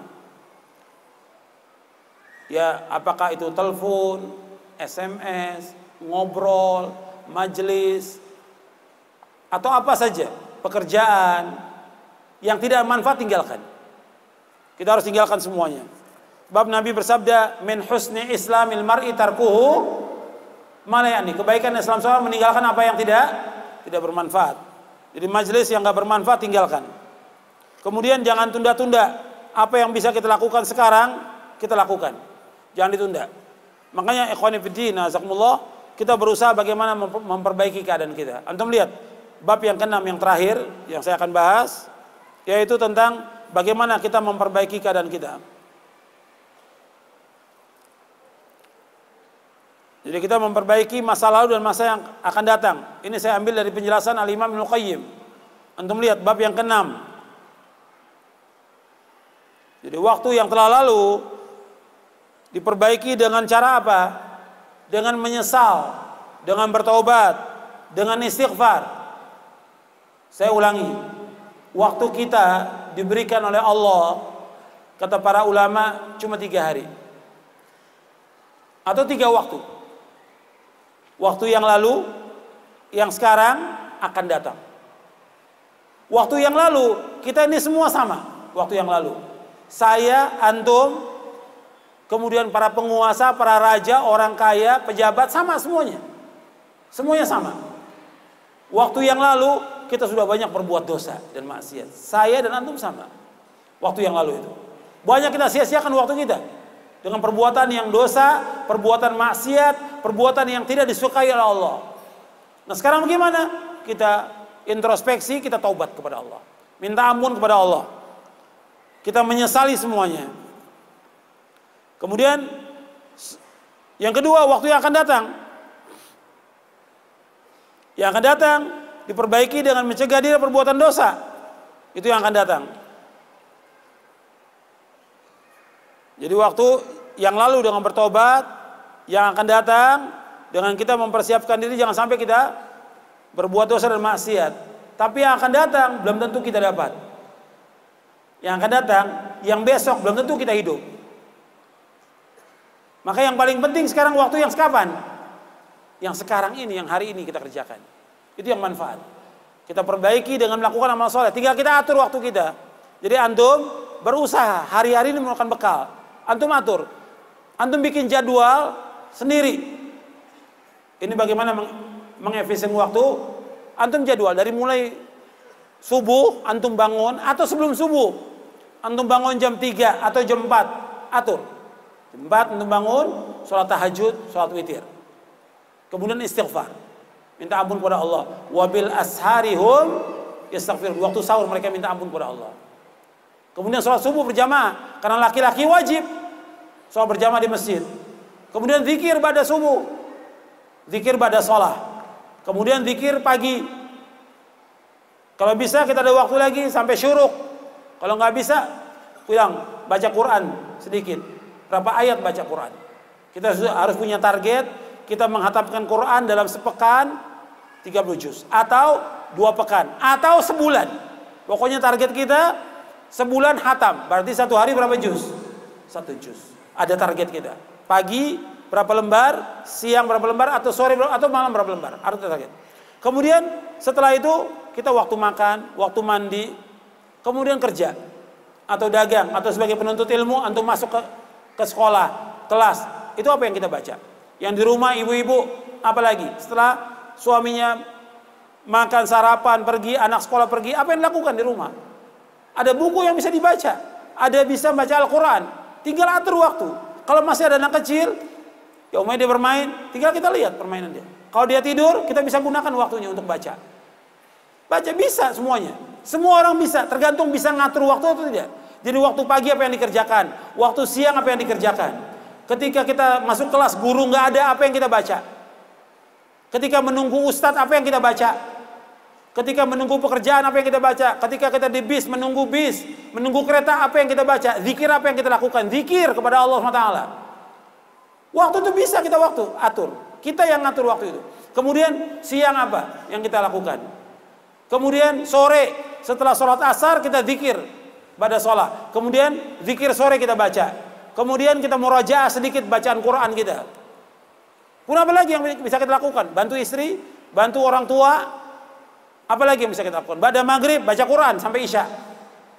Jangan nyalakan HP sudah. Matikan semua HP itu. Maghrib sampai isya baca. Antum baca, istri antum baca, anak antum baca. Kemudian makan sama-sama. Jangan masing-masing, makan sama-sama. Dengan istri dan anak harus kumpul sama-sama. Kemudian pada isya apa yang kita lakukan lagi? Terus sampai menjelang tidur, zikir apa yang kita baca menjelang tidur. Jadi ada target kita. Sehari berapa buku yang kita baca, atau sehari berapa lembar yang kita baca. Quran juga. Jadi tinggal kita bikin jadwal untuk kita. Orang lain nggak perlu tahu. Kalau itu kita gunakan, insya Allah kita sukses. Dan banyak yang bisa kita lakukan. Begitu juga amal-amal soleh yang kita bisa lakukan setiap hari, setiap pekan, apa yang kita lakukan. Dan jangan tinggalkan untuk selalu mengerjakan sholat pada waktunya dengan berjamaah. Itu perhatikan itu. Jangan lupakan zikir pagi dan sore dan zikir-zikir yang umum. Jangan lupakan juga untuk berbuat baik pada orang tua. Ingat itu. Setiap hari mesti ketemu dengan orang tua. Kalau orang tua kita jauh, kita telepon. Setiap pekan datangi orang tua. Kalau jauh juga luar kota, usahakan setiap 2 pekan atau sebulan sekali datangi orang tua. Berbuat baik. Karena itu jalan menuju surga. Berbuat baik orang tua. Perhatikan, seorang istri dia wajib taat kepada suaminya. Apa yang dia harus lakukan untuk menyenangkan suaminya? Mengurus anaknya wajib. Tapi nggak boleh ditinggalkan untuk ngaji, nuntut ilmu, tinggal diatur waktunya. Insya Allah kalau antum gunakan waktu itu sebaik-baiknya akan sukses. Tapi yang harus antum ingat, jauhkan perbuatan dosa dan maksiat. Jangan berbuat dosa maksiat. Dan jangan menunda-nunda pekerjaan. Jangan berbuat dosa maksiat dan jangan menunda pekerjaan. Yang bisa kita kerjakan sekarang kerjakan, jangan ditunda. Dan juga jangan sekali-kali bawa pekerjaan kantor ke rumah, jangan. Yang apa yang di kantor, kerjakan di kantor, selesaikan semua di kantor, jangan dibawa ke rumah. Karena di rumah ada pekerjaan yang wajib kita kerjakan. Untuk istri kita, anak kita, dan untuk kita juga. Pekerjaan yang harus kita lakukan. Coba antum atur, antum merubah, ini untuk semuanya. Termasuk juga para penuntut ilmu, bukan hanya orang awam. Antum penuntut ilmu, para dai, para ustadz, banyak para ustadz juga nggak bisa ngatur waktunya. Sehingga habis waktunya bertahun-tahun cuma ngomong aja, ceramah aja di mana-mana, nunggu panggilan, nggak boleh. Dia harus baca dan melakukan amal-amal soleh, berjihad dengan dirinya, dengan hartanya, dan banyak yang harus dilakukan untuk Islam dan kaum muslimin. Bukan hanya ceramah aja, didik umat dengan tauhid kepada Allah, didik umat ini, ajarkan mereka yang benar. Bukan sekedar gimana panggilan orang ceramah, Ustadz nanti ngisinya ini, kok mau diatur sama orang kaya demikian? Suruh ngisi ini mau? Jangan. Antum isi tauhid kepada mereka, isi mereka tentang akidah yang benar, pemahaman yang benar, sampai mereka faham. Jelaskan mereka pasti akan mati dan kembali kepada Allah, yang ditanya pertama kali tentang tauhid oleh Allah Taala. Ingatkan mereka, dan kita semua pasti akan kembali, dan kita wajib taubat kepada Allah atas semua dosa. Saya pikir cukup sampai di sini kajian kita. Mudah-mudahan apa yang kita kaji manfaat dan dapat kita amalkan. Nanti antum baca juga tentang pertanyaan-pertanyaan yang saya sebutkan, antum jawab sendiri ini. Ya, nanti semuanya baca dan jawab sendiri di halaman 137, bab yang ke-7. Coba antum tanya kepada diri antum sudah laksanakan belum ini pertanyaan-pertanyaannya? Keseharian seorang muslim, yang laki dan perempuan. Ya. Saya pikir cukup sampai di sini. Wassalamualaikum warahmatullahi wabarakatuh.